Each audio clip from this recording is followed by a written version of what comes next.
दे करामात कायम करीम। रजा बख्श राज़िक रहा कुन रहीम। दुकालम करणासी दयालम स्वरूपे। सदा अंग संगे अपनन विभूते। काबिल अदब परम सन्मान जो शतर जबर तखत मालिक साहिब सतगुरु धन धन धन श्री गुरु ग्रंथ साहिब महाराज जी की पावन पवित्र हजूरी के अंदर सुभायमान गुरु प्यारे गुरु सवारे सत संगी जन सतगुरां की अपार बख्शिश निरामत हुई है और साईं की नजरे इनायत के नाल आप सारियां नगर निवासी इलाका निवासी संगतां सतगुरां दे इस पावन पवित्र मुकद्दस अस्थान ते गुरुद्वारा साहिब विखे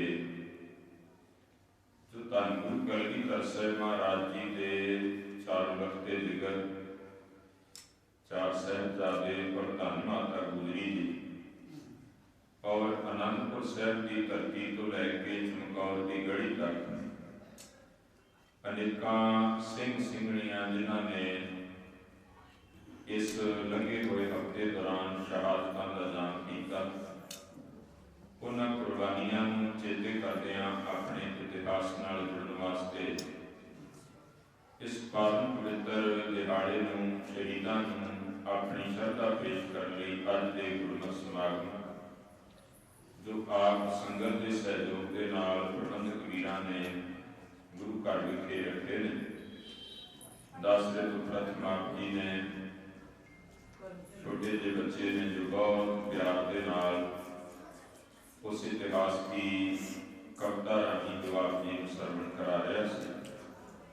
तो आओ इतिहास की सांझ पाउण तो पहला सहबे कमाल के पालू पिता बादशाह प्रवेश पुत्रां दे दानी अमृत के दाते कादरी सरकार एक सारा यार हकरा गंजूर जुमला फैजे नूर बाजा वाले सतगुरु धन धन श्री गुरु गोबिंद सिंह साहब जी द्वारा बख्शिश की गई फतेह।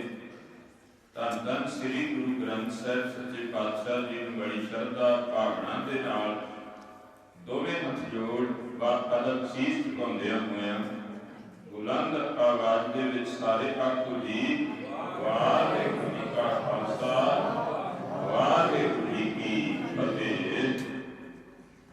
जदों असीं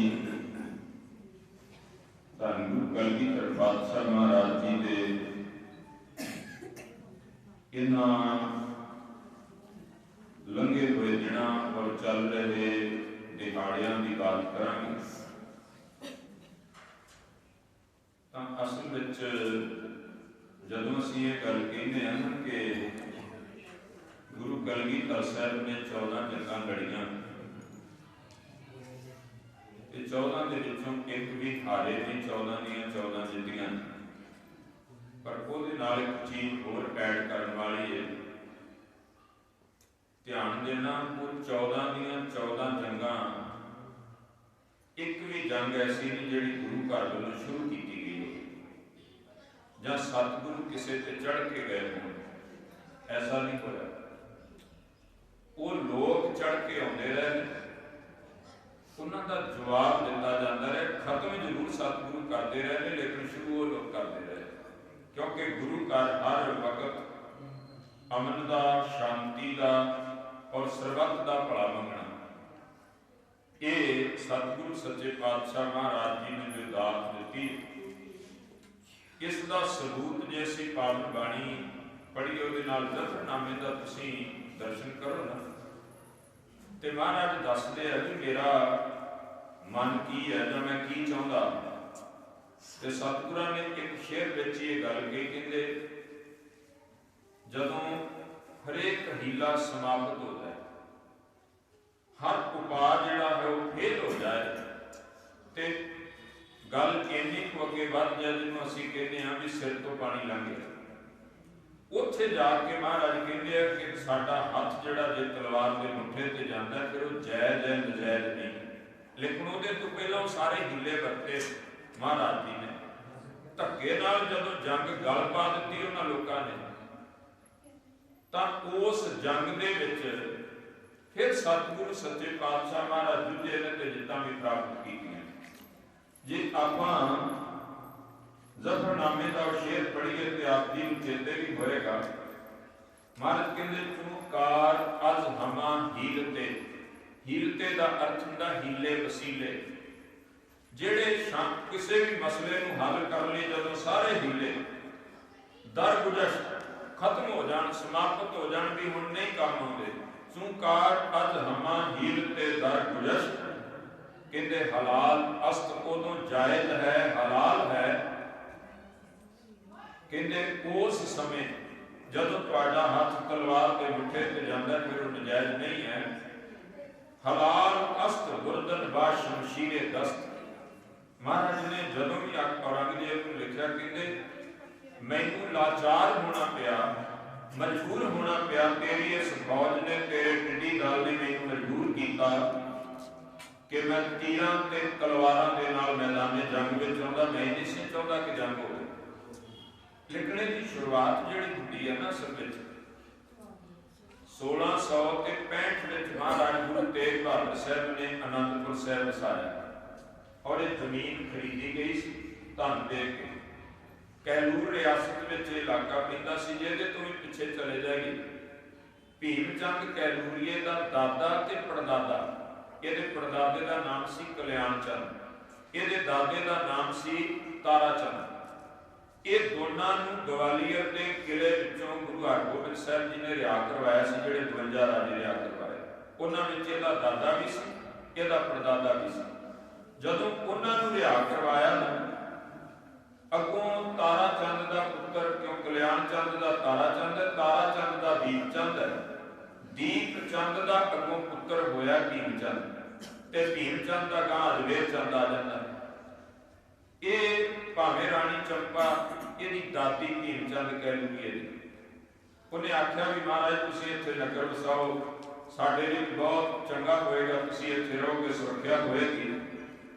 ਨਹੀਂ ਤੇ ਸਾਰੀਆਂ ਰੌਣਕਾਂ ਜਿਹੜੀਆਂ ਨੇ ਧਮਧਾਨ ਸਾਹਿਬ ਦੀ ਧਰਤੀ ਤੇ ਹੋਣੀਆਂ ਸੀ। ਉਸ ਜਗ੍ਹਾ ਤੇ ਮਹਾਰਾਜ ਨਗਰ ਜਿਹੜਾ ਹੈ ਆਪਣਾ ਟਿਕਾਣਾ ਕਰਨਾ ਸੀ। पर सतगुरां ने उन्होंने बेनती तो मन ली, पर धरती इस तरह नहीं ली धन दे के खरीदी। पहला मखवाल कहते सन, नाम चक नानकी पै गया, महाराज जी ने माता के नाम से रखा। जब सतगुरु पटना साहब को प्रकाश तो बाद 5 साल बाद 1666 का प्रकाश है, तो महाराज 71-72 विच चक नानकी आउंदे है। उस वक्त नाम हो जाता है आनंदपुर साहब। इत्थे महाराज 1675 विच दिल्ली की धरती ते शहादत देने वास्ते गए। और जदों महाराज सच्चे पातशाह शहादत देने वास्ते दिल्ली की धरती पे गए, उहदे तो बाद 10 साल का 11 का होर समा लग जाता। महाराज जी ने शस्त्रां का अभ्यास रणजीत नगारा बनवाया और शिकार नूं सतगुरु चढ़ते। एवं जेड़े राजे हैं ना, ईर्खा बड़ी माड़ी है। महाराज ने गुरबाणी में तां ही आख्या कहते केवल साड़ा ईर्खा इस चीज का त्याग कर दे, तेरे जीवन में बड़ा बड़ा सुख होता है। हुण ईर्खा कितों पैदा होगी? पहाड़ी राजे किधर नूं तुरे? वो सोचते आ भी हाथी घोड़े रखने, किले बनाने, ये तो राजियां का काम हुंदा सी। राजे साडे कोले हो जा हाथी कोई नहीं, प्रसादी हाथी वर्गा जो इन्हां कोले, वो कहते तो फकीर लोग ने, इन्हां कोले इहो जी चीज क्यों होनी चाहिए? एक अंदर द्वेष पैदा हो गई, अकारणी साड़ा पा लिया। अक्सर मनुख का पदैशी भोगणे ये चाहता जिहो जिहा घर मेरा दूसरा ना हो जा बना, जिहो जिहा कपड़ा मैं पाया ना इहो जिहा दूजा क्यों पा लो, जिहो जिहा साधन मेरे कोले दूसरे कोले क्यों हो? जद कि भी पता है उन्हें अपनी मेहनत करके लेना, तेरा तो धोखे नहीं मिलिया।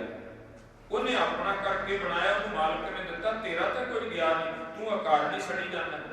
ਹੁਣ ਸਤਿਗੁਰਾਂ ਦੇ ਚਰਨਾਂ ਵਿੱਚ ਸੰਗਤਾਂ ਵੱਧ ਤੋਂ ਵੱਧ ਭੇਟਾਵਾਂ ਜਿਹੜੀਆਂ ਨੇ ਉਹ ਲੈ ਕੇ ਆਉਂਦੀਆਂ, ਅਰਪਣ ਕਰਦੀਆਂ। ਔਰ ਜੇ ਕਿਲੇ ਬਣਾਏ ਤੇ ਉਹਨਾਂ ਦੇ ਢਾਹ ਕੇ ਨਹੀਂ ਸਨ ਬਣਾਏ, ਜੇ ਫੌਜ ਹਥਿਆਰ ਰੱਖੇ ਨੇ ਉਹਨਾਂ ਦੇ ਖੋਹ ਕੇ ਨਹੀਂ ਸਨ ਰੱਖੇ। ਪਰ ਉਹ ਕਹਿੰਦੇ ਨਹੀਂ ਨਹੀਂ ਅਸੀਂ ਰਾਜੇ ਆ, ਸਾਡੇ ਬਰਾਬਰ ਐਸਾ ਕੁਝ ਹੋਵੇ।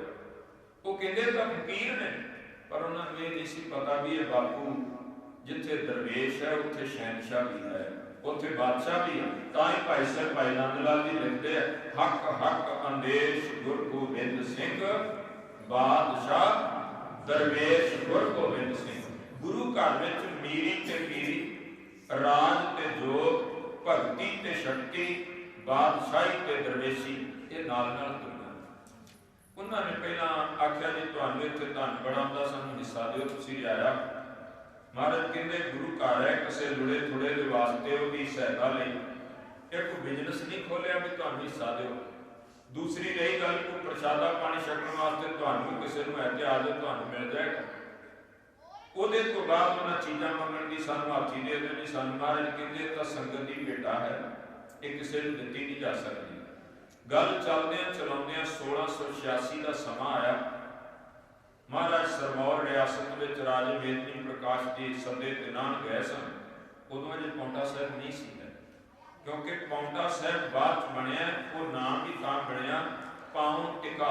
ਮਹਾਰਾਜ ਜੀ ਦਾ ਉੱਥੇ ਪਾਉਂ ਚਰਨ ਟਿਕਿਆ, ਪਾਉਂ ਟਿਕਾ ਤੋਂ ਪੌਂਟਾ ਬਣਿਆ। ਮਹਾਰਾਜ ਨੇ ਉੱਥੇ ਚਰਨ ਟਿਕਾਇਆ। ਇਹਨਾਂ ਨੇ ਜਿਹੜਾ ਭੀਮ ਚੰਦ ਕੈਲੂਰੀਆ, ਇਹਦਾ ਪੁੱਤਰ ਅਜਮੇਰ ਚੰਦ ਦਾ ਰਿਸ਼ਤਾ ਹੋ ਗਿਆ ਫਤਿਹ ਸ਼ਾਹ ਗੜਵਾਲੀਏ ਦੀ ਧੀ ਨਾਲ। ਗੜਵਾਲ ਰਿਆਸਤ ਦਾ ਸੀ ਰਾਜਾ ਫਤਿਹ ਸ਼ਾਹ, ਉਹਦੇ ਨਾਲ। ਔਰ ਜਦੋਂ ਇਹ ਭੰਗਾਣੀ ਦਾ ਜਿਹੜਾ ਜੰਗ ਉੱਥੇ ਹੋਇਆ ਨਾ 1686 ਵਿੱਚ, ਉਹਦੇ ਵਿੱਚ 3 ਰਾਜੇ ਇਕੱਠੇ ਹੋਏ। ਭੀਮ ਚੰਦ ਕੈਲੂਰੀਆ, ਫਤਿਹ ਸ਼ਾਹ ਕੁੜਮ ਸੀ, ਉਹਦਾ ਉਹਨੂੰ ਮਜਬੂਰੀ ਚ ਨਾਲ ਲੱਗਣਾ ਹੀ ਪਿਆ। ਔਰ ਤੀਸਰਾ ਆਇਆ ਹਰੀ ਚੰਦ ਹੰਡੂਰੀਆ। ਇਹਨਾਂ ਨੇ ਫੌਜ ਇਕੱਠੀ ਕੀਤੀ। ਇਹਨਾਂ ਆਖਿਆ ਜੀ ਇਹ ਕਿਹੜਾ ਸਾਡੇ ਮੁਕਾਬਲੇ ਲੜ ਸਕਦੇ, ਸਾਡੇ ਕੋਲੇ ਫੌਜਾਂ ਨੇ, ਰਾਜਪੂਤ ਰਾਜੇ ਨੇ ਹੋਰ ਹੈ। ਲੇਕਿਨ ਜੰਗ ਹੋਇਆ, ਉਹਦੇ ਵਿੱਚ ਸਤਿਗੁਰੂ ਜੇਤੂ ਹੋਏ। ਔਰ ਮਹਾਰਾਜ ਨੇ ਇਹ ਵੀ ਆਖਿਆ, ਭਈ ਜੀਤ ਮੇਰੀ ਕਿਰਪਾ ਕਾਲ ਕੇਰੀ।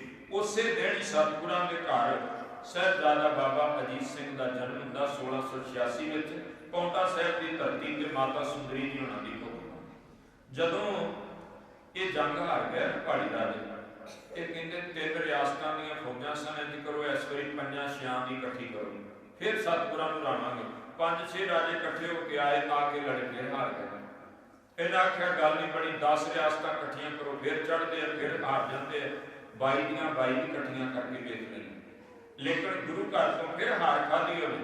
ਅਖੀਰ ਇਹ ਕਹਿੰਦੇ ਸਾਡੇ ਕੱਲਿਆਂ ਤੋਂ ਗੱਲ ਨਹੀਂ ਬਣਦੀ, ਦਿੱਲੀ ਦਰਬਾਰ ਨਾਲ ਸੰਪਰਕ ਕੀਤਾ ਜਾਏ। ਉਹਨਾਂ ਲੋਕਾਂ ਨੂੰ ਆਖਿਆ ਨਹੀਂ ਜੀ ਇਹ ਹੁਣ ਤਾਂ ਜੇ ਸ਼ੁਰੂਆਤ ਤੇ ਇਹਨਾਂ ਨਗਾਰਾ ਰੱਖਿਆ ਹੈ, ਤਖਤ ਲਾਉਂਦੇ, ਇਹਨਾਂ ਕਿਲੇ ਬਣਾ ਲਿਆ, ਤੁਹਾਡਾ ਰਾਜ ਭਾਗ ਖੁੱਸ ਜਾਣਾ। ਦਿੱਲੀ ਤੋਂ ਵੀ ਫੌਜਾਂ ਆਈਆਂ ਪਹਿਲਾਂ ਕਲੀਆਂ ਕਰ ਗਈਆਂ, ਲੇਕਿਨ ਉਹ ਹਾਰ ਜਾਂਦੇ ਰਹੇ। ਅਖੀਰ ਸਮਾਂ ਇੱਥੇ ਆਣ ਪੁੱਜਿਆ 3 ਮਈ 1704, ਜਦੋਂ ਅਨੰਦਪੁਰ ਸਾਹਿਬ ਨੂੰ ਪੱਕੇ ਤੌਰ ਤੇ ਘੇਰਾ ਪੈ ਜਾਂਦਾ। 3 ਮਈ 1704 ਘੇਰਾ ਪੈ ਗਿਆ। ਔਰ ਇਹ ਘੇਰਾ ਚੱਲਿਆ 20 ਦਸੰਬਰ 1704 ਤੱਕ। 8 ਮਹੀਨੇ ਦਾ ਇਹ ਸਮਾਂ ਬਣਦਾ, ਜਿਹਦੇ ਵਿੱਚ ਬੜੀਆਂ ਝੜਪਾਂ ਲੜਾਈਆਂ ਵੀ ਹੋਈਆਂ। ਔਰ ਅਨਾਜ ਦੀ ਕਮੀ ਆਈ, ਪ੍ਰਸਾਦੀ ਹਾਥੀ ਹੋਰ ਜਾਨਵਰ ਵੀ ਬਥੇਰੇ ਮਰ ਗਏ, ਸਿੰਘ ਵੀ ਸ਼ਹੀਦ ਹੋਏ। ਬਾਹਰ ਬੈਠੇ ਤਾਂਗੋ ਵੀ ਬਥੇਰੇ ਸਨ ਵੀ ਏਡੀ ਵੱਡੀ ਹਿੰਦੁਸਤਾਨ ਦੀ ਹਕੂਮਤ ਹੋਵੇ, ਅਫਗਾਨਿਸਤਾਨ ਨੂੰ ਜਾ ਕੇ ਉਹਦੀ ਹੱਦ ਲੱਗਦੀ ਹੋਵੇ, ਵਿੱਚੇ ਬੰਗਲਾਦੇਸ਼ ਉਦੋਂ ਕਿਹੜਾ ਸੀ, ਵਿੱਚੇ ਪਾਏ ਸਾਰਾ ਕੁਝ, ਐਡਾ ਵੱਡਾ ਬਾਦਸ਼ਾਹ ਤੇ ਇੱਕ ਸਤਿਗੁਰਾਂ ਤੋਂ ਉਹਨਾਂ ਤੋਂ ਅਨੰਦਪੁਰ ਸਾਹਿਬ ਨੂੰ ਖਾਲੀ ਕਰਾਇਆ ਗਿਆ। ਉਹਨਾਂ ਵਾਸਤੇ ਇੱਜ਼ਤ ਬੇਇੱਜ਼ਤੀ ਦਾ ਸਵਾਲ ਬਣ ਗਿਆ। ਉਧਰੋਂ 22 ਰਿਆਸਤਾਂ ਨਾਲ ਲੱਗੀਆਂ, ਵੀ ਕੁਝ ਨਹੀਂ ਕਰ ਸਕਦੇ। ਹੁਣ ਉਹਨਾਂ ਨੇ ਧਰਮ ਦਾ ਆਸਰਾ ਲਿਆ। ਧਰਮ ਦਾ ਆਸਰਾ ਲੈ ਕੇ ਮਹਾਰਾਜ ਜੀ ਨੂੰ ਜਿੱਥੇ ਇੱਕ ਪਾਸੇ ਆਟੇ ਦੀ ਗਊ ਬਣਾ ਕੇ ਪੰਮੇ ਪ੍ਰੋਤ, ਜਿਹਨੂੰ ਪਰਮਾਨੰਦ ਉਹਦਾ ਨਾਮ ਸੀ, ਅਸੀਂ ਪੰਮਾ ਪ੍ਰੋਤ ਕਹਿੰਦੇ, ਉਹਨੂੰ ਭੇਜਿਆ ਵੀ ਪਹਾੜੀ ਰਾਜੇ ਵੱਲੋਂ ਆਇਆ ਜੀ, ਕਸਮ ਹੈ ਤੁਸੀਂ ਇੱਕ ਵਾਰ ਅਨੰਦਪੁਰ ਸਾਹਿਬ ਛੱਡ ਦਿਓ, ਵਰਤ ਕੇ ਆ ਜਾਓ, ਕੋਈ ਕੁਝ ਨਹੀਂ ਕਰੇਗਾ, ਤੁਹਾਡੀ ਵੀ ਰਹਿ ਜਾਏਗੀ, ਸਾਡੀ ਵੀ ਰਹਿ ਜਾਏਗੀ। ਇਹਦੇ ਤੋਂ ਬਾਅਦ ਔਰੰਗਜ਼ੇਬ ਦੇ ਵੱਲੋਂ ਹਸਨ ਅਲੀ ਕਾਜ਼ੀ ਆਇਆ, ਸਮਾਣੇ ਦਾ ਰਹਿਣ ਵਾਲਾ ਸੱਜਣ ਸੀ। ਇਹਨੇ ਪਾਕ ਕੁਰਾਨ ਪਕੜੀ ਹੈ ਔਰ ਉਹਦੇ ਖੱਬੇ ਪਾਸੇ, ਕਿਉਂਕਿ ਜਦੋਂ ਅਸੀਂ ਕੋਈ ਗ੍ਰੰਥ ਜਿਹੜਾ ਹੈ, ਜਿਵੇਂ ਅਸੀਂ ਗੁਰੂ ਗ੍ਰੰਥ ਸਾਹਿਬ ਦੇ ਦਰਸ਼ਨ ਕਰਦੇ ਹਾਂ, ਤੇ ਗੁਰੂ ਗ੍ਰੰਥ ਸਾਹਿਬ ਮਹਾਰਾਜ ਜੀ ਜਿਹੜਾ ਉਹ ਸੱਜੇ ਪਾਸੇ ਇਸ ਤਰ੍ਹਾਂ शुरुआत होंगी आप देखते हैं भी जे महाराज जी का प्रकाश करिए तो अंग इस तरह इधरों चलते, लेकिन जब कुरान जी है वो इस तरह चलन की बजाय इस तरह होता है। जदों भी उर्दू पर्शियन जोड़े आप जी पढ़े हो या फारसी जानते वो हमेशा जिन्होंने असीं कहते पिछा वो इधरों ऐन पढ़िया जाता।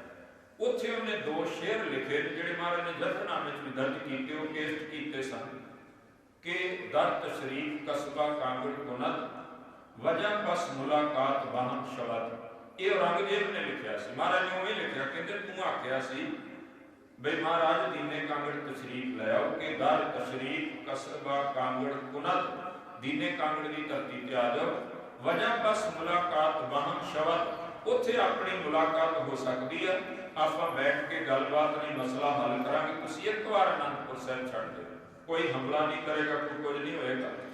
जब पता लगा ना गुरु घर बई इस तरह सुनिया आया, सिंह भी कह लगे महाराज जी कसमां खांदे तो छड्ड दी, अंदर भी तो भुख नाल बड़ा मुश्किल होया।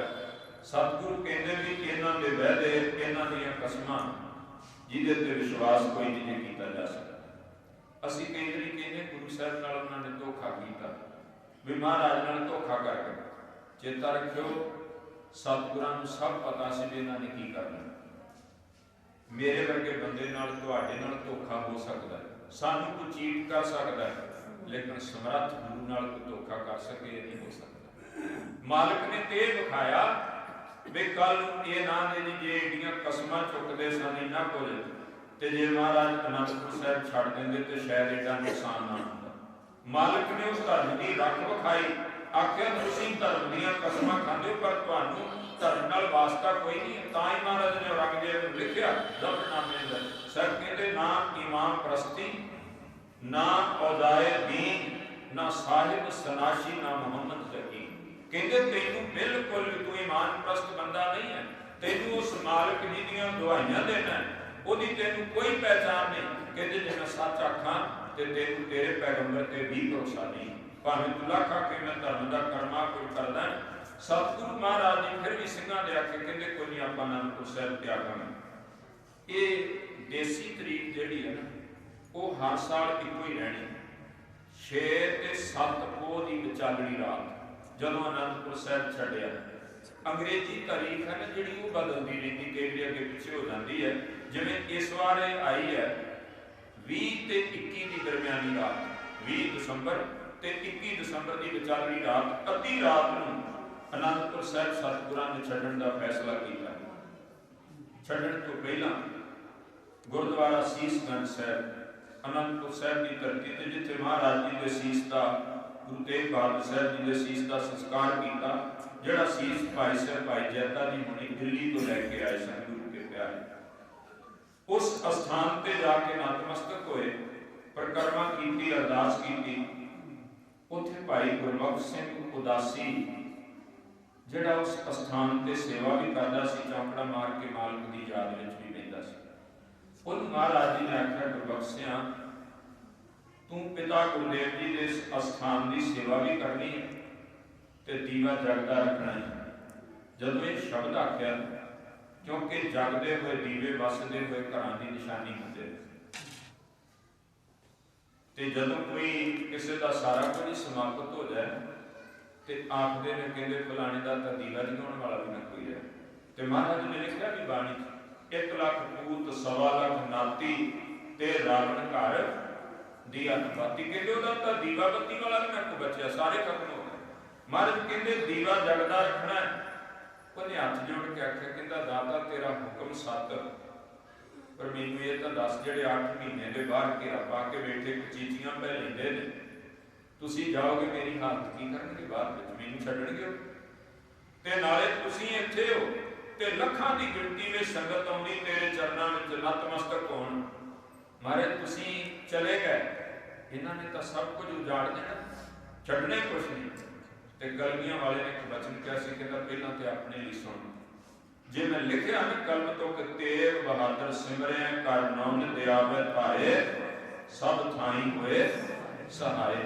कहते हो दाता सब थाई जिहड़ा सहाय होने वाला है, गुरबख्श सिंह जी उहदे दर की सेवा करेगा वो तेनू भी सहाय होएगा ते तत्ती बात तक नहीं लगन देगा, भरोसा करेगा। दूसरी गल रही भी इत्थे आवेगा कौन? तू आखदा है कि तुसी चले गए, कहंदे मैं शरीर करके जा रहा। आनंदपुर साहब रही गल उजाड़ सी, कहंदे आनंदपुर साहब कल भी वसदा सी, अज भी वसदा है।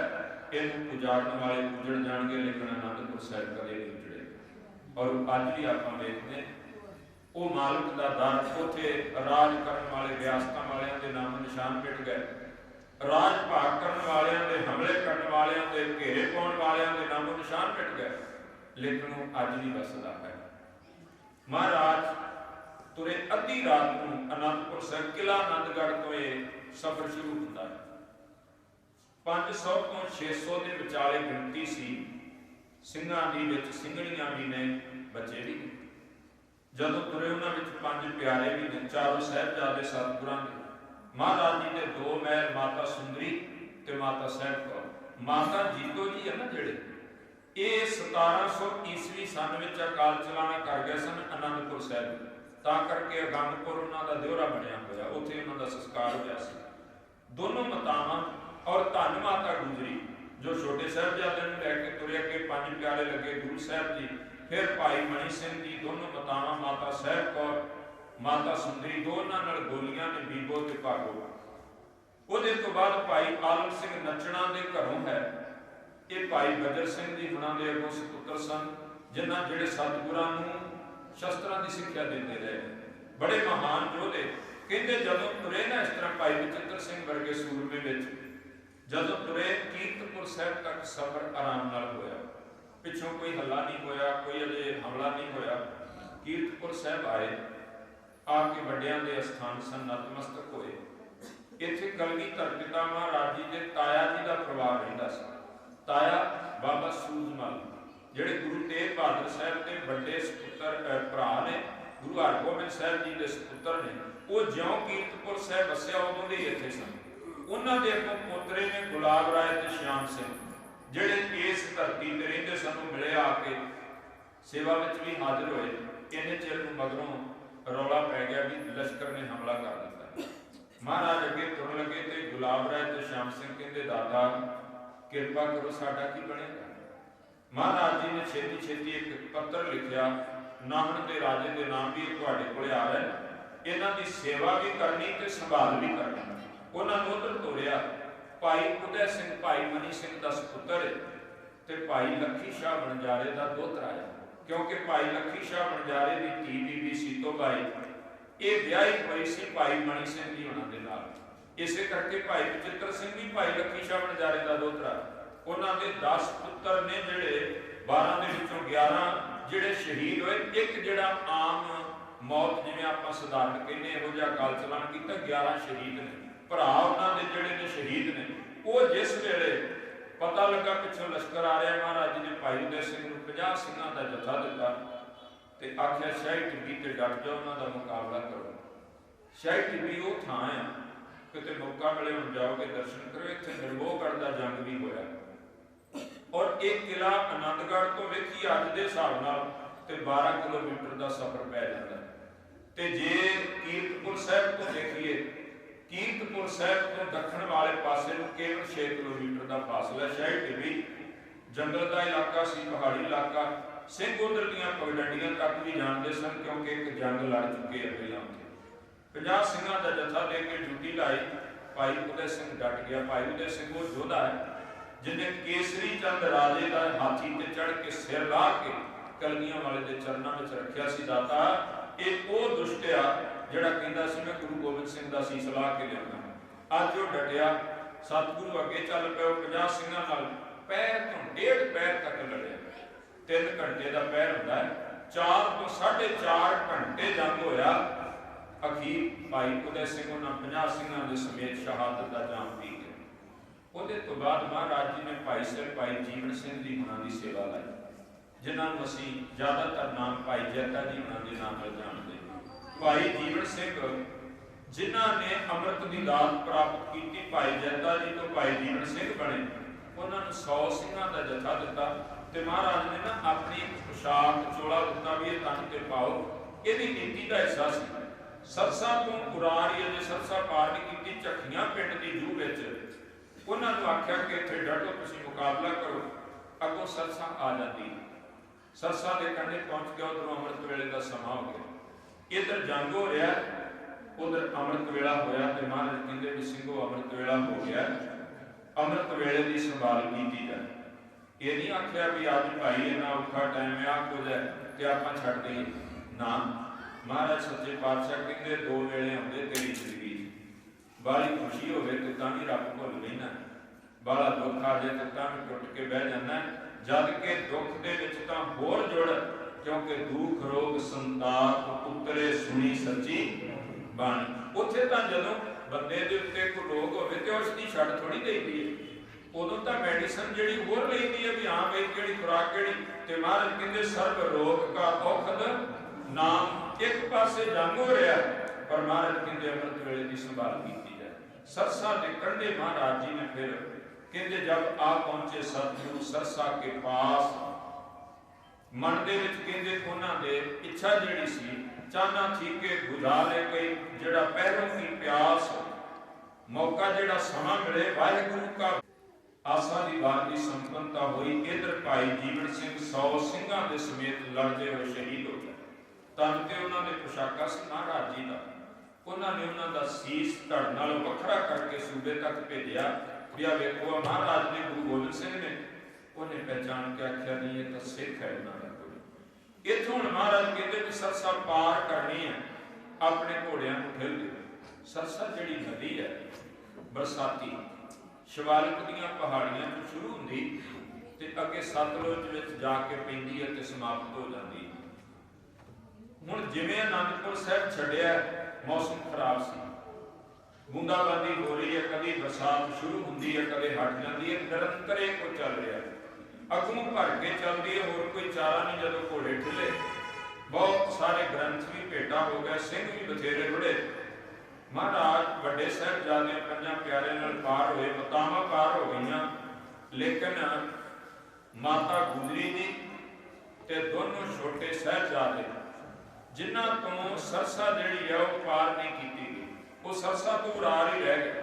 और जिहड़े पासे नूं सरसा दा पानी जा रहा सी उधरले पासे नूं नाल नाल तुर पए। मैं तुहाडे नाल क्योंकि रहिंदे समय विच कि छोटे साहिबजादियां दी जिहड़ी वो बेनती करनी। महाराज जदों रोपड़ पहुंचे ना कलगीधर पिता, सरसा पार करके अगों फौज आ गई, अजे पिछली फौज पिछे रह गई, अगों होर आ गई जिहड़े मलेरकोटलीए पठान, उधरले पासे दी फौज ने अगों हल्ला कर दिता, रोपड़ दे विच भी फौज सी। ये मलकपुर रंगड़ा पिंड पैंदा सरसा पार करके महाराज ने भाई साहब भाई बचित्र सिंह नूं 200 सिंघां दा जथा दिता ते आख्या कि इन्हां दे विरुद्ध जिहड़ा डट जाओ। उन्होंने जदों जंग कीता महाराज रोपड़ कोटला निहंग खान के घर चले गए, गुरुद्वारा पट्ठा साहब के नाल आप जी ने दर्शन किए, रेलवे लाइन पार करिए तो स्थान आ जाता। ये हवेली सी बहुत बड़ी कोटला निहंग खान की। और देखो किड्डा को विश्वास वाला बंदा होएगा भी लड़ाई भी मुगलों नाल पठाना नाल, ते महाराज जे दिन च ठहरना है ते जा भी एक पठान के घर है, किड्डा को भरोसा उहदे ते होएगा, क्योंकि कोटला निहंग खान पिछलियां 3 पीढ़ियां तो गुरु घर दे नाल जुड़े हुए सन। बड़ा ही भावना वाला प्रेम वाला वो परिवार। इन्हां दा जिहड़ा बुजुर्ग होया उहदा नाम सी शाह सुलेमान खान, ਉਹਦੇ ਤੋਂ ਬਾਅਦ ਉਹਦਾ ਪੁੱਤਰ ਹੋਇਆ ਸੁਲਤਾਨ ਖਾਨ। ਸੁਲਤਾਨ ਖਾਨ ਦਾ ਪੁੱਤਰ ਹੈ ਉਹ ਸ਼ਮਸ਼ ਖਾਨ। ਸ਼ਮਸ਼ ਖਾਨ 6ਵੇਂ ਪਾਤਸ਼ਾਹ ਮਹਾਰਾਜ ਦੇ ਚਰਨਾਂ ਵਿੱਚ ਆਉਂਦਾ, ਗੁਰੂ ਘਰ ਵਾਲੇ ਇਹਨਾਂ ਦੀ ਸਾਂਝ ਪੈਂਦੀ। ਸ਼ਮਸ਼ ਖਾਨ ਦੇ ਅੱਗੋਂ 2 ਬੱਚੇ, ਨੌਰੰਗ ਖਾਨ ਤੇ ਇੱਕ ਬੀਬੀ ਉਮਰੀ ਉਹਦੀ ਧੀ ਹੈ। ਨੌਰੰਗ ਖਾਨ ਦਾ ਅੱਗੋਂ ਆ ਕੇ ਪੁੱਤਰ ਹੈ ਨਿਹੰਗ ਖਾਨ ਜੀ ਦੇ ਕੋਲੇ ਮਹਾਰਾਜ ਅੱਜ ਆਏ ਨੇ ਕੋਟਲਾ ਉਸ ਇਲਾਕੇ ਨੂੰ, ਕਹਿੰਦੇ ਤਾਂ ਅਸੀਂ ਇਕੱਠਾ ਕਹਿੰਦੇ ਨੇ ਕੋਟਲਾ ਨਿਹੰਗ ਖਾਨ। ਜਿਹੜੀ ਬੀਬੀ ਉਮਰੀ ਆ ਇਹ ਨਿਹੰਗ ਖਾਨ ਦੀ ਭੂਆ ਲੱਗਦੀ ਸੀ, ਤੇ ਜਿਹੜੇ ਭਾਈ ਗਨੀ ਖਾਨ ਤੇ ਨਬੀ ਖਾਨ ਜਿਨ੍ਹਾਂ ਦੇ ਘਰ ਮਹਾਰਾਜ ਮਾਛੀਵਾੜਾ ਸਾਹਿਬ ਰਹੇ, ਇਹ ਬੀਬੀ ਉਮਰੀ ਦੇ ਪੁੱਤਰ ਸਨ ਦੋਵੇਂ। ਇਸੇ ਕਰਕੇ ਕੋਟਲਾ ਨਿਹੰਗ ਖਾਨ ਦੀ ਭੂਆ ਦੇ ਪੁੱਤਰ ਭਰਾ ਲੱਗਦੇ ਸਨ ਭਾਈ ਗਨੀ ਖਾਨ ਤੇ ਨਬੀ ਖਾਨ। ਇਹ ਪਠਾਨ ਪਰਿਵਾਰ ਇਸ ਤਰ੍ਹਾਂ ਗੁਰੂ ਘਰ ਦੇ ਨਾਲ ਜੁੜਿਆ ਸੀ। ਮਹਾਰਾਜ ਉਸ ਘਰ ਵਿੱਚ ਆ ਕੇ ਠਹਿਰੇ। 7 ਪੋਹ ਦਾ ਦਿਨ, ਕਿਉਂਕਿ ਸ਼ਾਮੀ ਚਮਕੌਰ ਸਾਹਿਬ ਜਾਂਦੇ ਆ। ਜਦੋਂ ਉੱਥੇ ਪਹੁੰਚੇ ਪਤਾ ਲੱਗਾ कि मलकपुर रंगड़ा में भाई बचित्र सिंह लड़दिया होया बहुत गंभीर जख्मी हो गए। महाराज ने अपने बड़े सपुत्र बाबा अजीत सिंह नूं भेजिया, भाई बुढ़ा सिंह नूं आख्या उन्होंने लैके आओ। जख्मी हालत में उन्हों का शरीर चुक के लिया कोटला निहंग खान के घर, तो जदों उत्थे लैके आए ना तो उन्होंने शरीर विचों इन्ना खून बह चुका, शरीर इन्ना निढाल हो गया। हुण कहते जिस वेले महाराज सच्चे पातशाह शामां 7 ते 8 पोह की विचालड़ी रात जदों महाराज तुरन लगे ना चमकौर साहब कहते असीं जाना, क्योंकि सतगुरु 1703 में जनवरी 14 2 साल पहला चमकौर साहब पहला भी आ चुके, कहते असीं उधर जाना। ਇਹਦਾ एक पुत सी कोटला निहंग खान का, आलम खान एक धी सी बीबी मुमताज। जदों ने आख्या ना किसी चमकौर साहब जाना, इन्हें अपने पुत्र नूं भेजा कि महाराज जी नूं ना अगों रस्ता थोड़ा जिहा दस के आ, फिर वापस आ जाए। वो नाल गया छड्डण। भाई बचित्र सिंह नाल जाना चाहुंदा सी सतगुरां दे भी मैं भी चमकौर साहब जावां। महाराज कहंदे बचित्र सिंह तू मेरा तां हाथियां दे मत्थे 'च भी नागणी मारी ते मूंह मोड़ के रख दे। इत्थे भी अज तूं लड़िया, तेरी बहादुरी तेरा तन दसदा है, पर हुण तेरे शरीर की हालत इहो जी नहीं कि तू घोड़े की सवारी कर सके या तैनूं नाल लिजाया जा सके। रही गल विछड़न की, शरीरां दा मिलना ते विछड़ना बनिया, लेकिन तेरा ते मेरा मिलाप जो है वो कदे विछोड़े विच नहीं। इत्थे रह, बाकी जिवें मालिक ओहदी रजा होए तो उसे तरह होए। भाई बचित्र सिंह नूं उत्थे छड्ड के महाराज चमकौर साहब नूं चले गए। इधर रोपड़ के हाकम नूं किसी ने दस दिता भी गुरु साहब ते सिंह निहंग खान के पठान के घर, वो सिपाही लैके आतम की हवेली आंदा जी सानू इतलाह मिली तुहाडे घर गुरु साहब के नाल सिंह ने तुसीं पनाह दित्ती है। महाराज तो जा चुके सन, केवल भाई बचित्र सिंह जख्मी हालत में एक कमरे च पिया सी। कहते जदों आके घर की तलाशी लई ना तो कुछ ना मिलिया। एक कमरा जी का दरवाजा टुका है, आखिया इत्थे कौन है? और आप पंजाब के रहने वाले हैं, सानू चंगी तरह पता है साडे इत्थों के समाज में बड़ी वड्डी गाल है, कोई बंदा कढ़ दवे तो अगले का गल लाउण तक जाइदा। जे कोई आखे ना भी मैं तेरा जवाई लगदा, सच जाणो बंदा कहंदा भी तूं होवें कौन ये गल कहण वाला, बड़ी वड्डी गाल हो जाती है। पर किड्डी एक श्रद्धा सी कोटला निहंग खान की, जिहदे नाल नाता नहीं है कोई भी। अजे धी ओहदी मंगी होई सी बसी पठाना, पर उन्हें आख्या अंदर मेरी धी ते मेरा दामाद। भाई बचित्र सिंह नूं ने दामाद आख्या, वो कहंदा जी कहो ते दिखा दियां। अगों जाफर बेग कहंदा खान साहब तुहाडी धी मेरी धी, मेरी भी उन्नी इज्जत करनी है दामाद की जिन्नी तुसीं करदे हो। गुस्ताखी माफ, सानूं किसी ने गलत इन्फॉर्मेशन दी भी तुहाडे घर गुरु साहब आया सी, तुहाडे तो माफ़ी मंगते हैं। वो वापस चला गया। इत्थे मैं इन्नी बेनती करके फिर छोटे साहिबजादे का इतिहास कहांगा।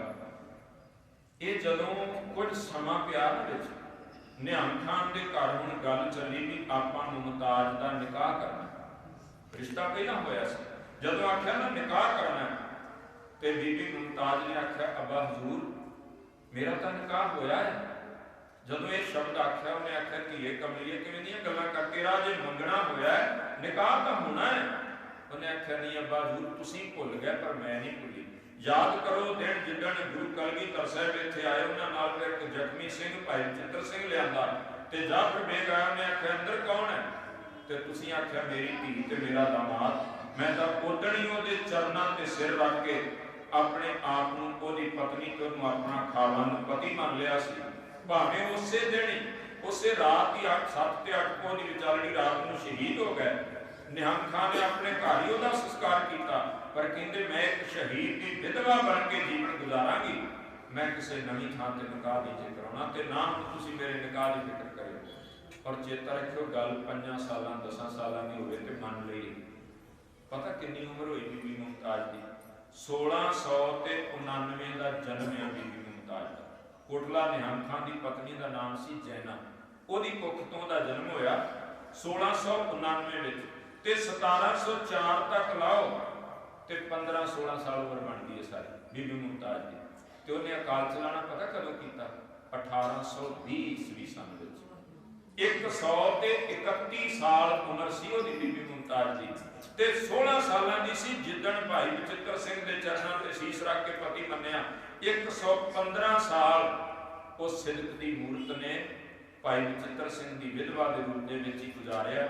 जिंदगी च किते टाइम मिले ये अस्थान ना तुसीं रोपड़ तो जदों आपां चंडीगढ़ नूं जाने उधर खब्बे पासे तुहानूं एक बोर्ड लगा मिलेगा, नौरंगपुर। नौरंगपुर कोटला निहंग खां ने अपने पिता के नाम से नगर वसाया सी, किला भी बनाया सी, उत्थे किला बनया। हुण उत्थे बहुत सुंदर स्थान बीबी मुमताज की याद में गुरुद्वारा साहब बन गया। उन्हें 115 साल उत्थे रह के इबादत की, बंदगी की है। साल में एक बार कोटला निहंग खां आउंदी सी, जदों धन गुरु कलगीधर साहिब आ जिहड़े दिन चलते सन, इन्हां दिनां विच आउणा ते जिथे महाराज बैठे उत्थे बैठना, ते जिथे भाई बचित्र सिंह का संस्कार किया सी उत्थे कुछ देर बैठना, फिर वापस उत्थे किले में चले जाना। इबादत करदे 1820 विच जाके उन्हें शरीर को चोला त्याग किया। इधर महाराज आप फौज की गिनती लिखी भी, अंदर किन्ने सन ते बाहर किन्ने। जफरनामे का एको शेर पढ़िए तो साहब कहते गुरसना चेकारे तुनद चेल नर, अंदर 40 कहते कि 10 लाख बरायत बरू पे खबर बार 10 लाख का मुकैया के रपा के बह गए। पर गुरु के सिंह लड़े जाना भूल के, जो दाते ने वचन किया 1.25 लाख से एक लड़ाऊं, तबे गोबिंद सिंह नाम कहां वो बाग पूरे हुए। इधर छोटे साहबजादे का इतिहास जब पढ़िए ना, चेता रखियो सरसा पार ना हुई ना जदों, अज तुसीं किते आपां ना जदों जाने, जे किसी ने दर्शन कीते भी होए, आपां जाने गड्डियां कारां दिन च जाने, पता नहीं लगता, शीशे बंद होंदे, रात नूं जे लाइटां जगदियां, हुण तां सड़कां बन गईयां, पुल बन गया, बहुत कुछ है। लेकिन 300 साल तो उत्ते हो गया सन, 1704 का है। उस समय ये तुसीं हिसाब ला लो भी परिवार विछोड़े तो जिहड़ा शन बाबा कुम्मे माशकी दी है ना, ये सरसा के नाल नाल तुरीए ते 8 किलोमीटर का पिंड है सारा। रोपड़ा दी हो गया वो 12 पै जाता है, जे नाल नाल तुरीए तो 8 किलोमीटर है, तो जे आप सीधा जिवें ना नक की सेहत में तुरते सन वो 5 किलोमीटर पै जाता है। पर 7 पोह का पूरा दिन 84 साल की उम्र सी माता गुजरी। 1621-22 का जन्म है माता गुजरी का, तो 1704 में जाके ला लो 83 तो 84 साल पर बनती। 1696 का जन्म है बाबा जोरावर सिंह का, 9 साल पर बनती है। 1698 का जन्म है बाबा फतेह सिंह का, 7 साल पर बनती है। एक पासे 9 ते 7 साल के साहिबजादे, एक पासे 83-84 साल की मां माता गुजरी। जब तुरे ना असीं अज भी किते वक्त होवे जदों उदों कल्ले सरसा के कंढे कंढे तुर के वेखियो तो महसूस करो, अज भी उस इलाके च जाओ ना तो 2-2 बंदियां जी चीकाई दब खलोती। अज के हालात इहो जिहे है कि 300 साल पहला किहो जिहे होणगे असीं सोच भी नहीं सकते। सड़कां दूधी पगडंडी भी नहीं सी ते झाड़ियां विच तुरे फिरदे, जिहड़े पासे नूं जगह मिलदी है जंगल च कोई राह थोड़ी हुंदा, सामने बंद दिसिआ ते ऐनूं हो जाओ, भावें उन्नी जगह च किन्नी वारी घूमी जाईदा। 7 पोह की शाम पैन लगी, आखिया हुण रात कित्थे कट्टी जाए। किन्नी बार साहिबजादे ने पूछा, रस्ते से भटक गए जब नन्हे सवार थे, तख्त ते पिता को चारों तरफ बार बार थे, कहते जोरावर और फतेह का इस दम बयान सुनो, बिछड़ के पहुंचे हाय कहां से कहां सुनो। 7 पोह का पूरा दिन सफर किया, शामां पैन लगियां, जंगल विच शाम की अद्धी रात वर्गी लगती। ध्यान पिया सामने ना एक दीवा जगदा दिसिआ, उधर नूं सेध बन के तुर पै। पर जदों नेड़े पहुंचे तो कोई बहुत बड़ा घर हवेली इहो जिहा कुछ नहीं सी, एक कखणां दी बुल्ली सी, छन झुग्गी कह लैंदे जी मां। ये अज की डेट में खिड़का लाया वो बंद, बाहर जाके खलोते। माता गुजरी ने आवाज दी भी अंदर कोई है। जिहड़ा अंदर शरीर सी ना, उन्हें आख्या कौन? बाबा जोरावर सिंह कहते आ, कहते मुसाफर या रात कटनी, क्योंकि अजे दसिया नहीं ना जा सकता जिहड़ा अंदर एक दुश्मन है एक सज्जन है, अपना एक पराया, ता करके आख्या मुसाफर या रात कटनी है। वो अंदरों ही प्यार प्यार पता की कहता, कहता बला आ बेड़ी चलाना इत्थे पतन ते, एक पासे साजो समान रखिया, एक पासे मैं लम्मा पिया, बाहरों वेख लो जगह किन्नी कंदर थां है नहीं, मैं तुहानूं रात किवें कटावां। 7 सालां दा बाबा फतेह सिंह बोलिया, कहता है एक नुक्कर में थोड़ी जी जगह दे दे, लम्मे नहीं पैंदे, बह के रात कट लांगे, बह के रात कट लांगे, थोड़ी जी जगह दे दे। ये गुरु के लाल ने जे आनंदपुर साहिब की धरती ते सन ते सेवक अगे पिछे तुरे फिरिया करते सन। ਜਦੋਂ ਨੇ 7 ਸਾਲਾਂ ਦਾ ਬਾਬਾ ਫਤਿਹ ਸਿੰਘ ਬੋਲਿਆ, ਇੱਕਦਮ ਖਿੜਕਾ ਖੋਲ ਕੇ ਪਾਸੇ ਕਰਕੇ ਬਾਹਰ ਨਿਕਲਿਆ। ਕਹਿੰਦਾ ਕੌਣ ਹੋ ਤੁਸੀਂ? ਮਾਂ ਗੁਜਰੀ ਨੇ ਧਿਆਨ ਨਾਲ ਵੇਖਿਆ, ਉਹ ਆਪਣਾ ਜੀ ਲੱਗਦਾ ਹੈ। ਮਾਤਾ ਗੁਜਰੀ ਕਹਿੰਦੇ ਮੈਂ ਕਲਗੀਧਰ ਦੀ ਮਾਂ ਹਾਂ, ਇਹ ਉਹਨਾਂ ਦੇ ਛੋਟੇ ਸਾਹਿਬਜ਼ਾਦੇ। ਆਂਦਾ ਪਤਾ ਲੱਗਾ ਸੀ ਅਨੰਦਪੁਰ ਸਾਹਿਬ ਨੂੰ ਘੇਰੇ ਪਏ ਨੇ, ਤੁਸੀਂ ਇੱਧਰ ਕਿਵੇਂ ਆ ਗਏ, ਕੀ ਬਣਿਆ? ਮਾਤਾ ਨੇ ਦੱਸਿਆ, ਰੋਇਆ ਕੁਮਾ ਮਾਸ਼ਕੀ, ਉਹਦਾ ਨਾਮ ਕੁਮਾ ਮਾਸ਼ਕੀ ਸੀ। ਇਹ ਸਿੰਘ ਸਾਗਰ ਵਿੱਚ ਜਿਹੜੇ ਬੋਲ ਲਿਖੇ, ਇੱਕ ਸੱਕਾ ਹਿੰਦੂ ਤੈ ਆਹੀ ਤੁਰਕ ਜੋਰ ਤੇ ਜਨਮ ਬਟਾਹੀ, ਕੁੰਮੇ ਤੇ ਕੀਮਾ ਤੈ ਕੀਨਾ ਤਿਸੀ ਹੀ ਕੇ ਗਰੇ ਬਾਸਾ ਲੀ। ਕਹਿੰਦੇ ਉਹਨੇ ਜਦੋਂ ਸੁਣਿਆ ਨਾ ਤੇ ਆਪ ਵੀ ਉਹ ਵਕਤ ਦਾ ਝੰਬਿਆ ਹੋਇਆ ਬੰਦਾ ਸੀ, ਧੱਕੇ ਨਾਲ ਉਹਦਾ ਧਰਮ ਤਬਦੀਲ ਕੀਤਾ ਗਿਆ ਸੀ। ਕਈ ਵਾਰ ਬੰਦਾ ਦੁੱਖ ਕਿਸੇ ਦਾ ਸੁਣਦਾ ਹੈ, ਅੰਦਰ ਆਪਣੇ ਜ਼ਖਮ ਰਿਸ ਪੈਂਦੇ ਨੇ, ਬੰਦਾ ਆਪਣੇ ਅੰਦਰ ਰੋ ਪੈਂਦਾ, ਆਪਣੇ ਦੁੱਖ ਨੂੰ ਵੀ ਨਾਲ ਲੈ ਕੇ। ਉਹਨੇ ਨਾ ਸੁਣ ਕੇ ਕਹਿੰਦਾ ਮਾਤਾ ਬਾਕੀ ਗੱਲ ਬਾਅਦ ਚ ਕਰਾਂਗੇ, ਮੈਨੂੰ ਇੰਨਾ ਦੱਸ ਵੀ ਰੋਟੀ ਖਾਧੀ ਜੇ ਕਿ ਨਹੀਂ? ਮਾਂ ਗੁਜਰੀ ਨੇ ਅੱਗੋਂ ਆਖਿਆ, ਕਹਿੰਦੇ ਬੱਚੇ ਭੁੱਖੇ ਨੇ, ਕੱਲ ਰਾਤ ਦੇ ਤੁਰੇ ਆ, ਪੂਰੀ ਰਾਤ ਸਫ਼ਰ ਕੀਤਾ, ਪੂਰਾ ਦਿਨ ਹੋ ਗਿਆ, ਕੁਝ ਵੀ ਨਸੀਬ ਨਹੀਂ ਹੋਇਆ ਸਿਵਾਏ ਪਾਣੀ, ਉਹ ਵੀ ਸਰਸਾ ਤੋਂ ਪੀਤਾ। ਆਂਦਾ ਮਾਤਾ ਇੰਝ ਕਰੋ ਤੁਸੀਂ ਅੰਦਰ ਬਹੋ, ਹਨੇਰਾ ਅੱਗੇ ਹੀ ਬੜਾ ਹੋ ਗਿਆ, ਕਿਤੇ ਉਹ ਮਾਈ ਦੀ ਸੌਂ ਨਾ ਜਾਵੇ, ਪਹਿਲਾਂ ਰੋਟੀ ਦਾ ਪ੍ਰਬੰਧ ਕਰਦਾ, ਬਾਕੀ ਗੱਲਾਂ ਬਾਅਦ ਚ ਕਰਾਂਗੇ।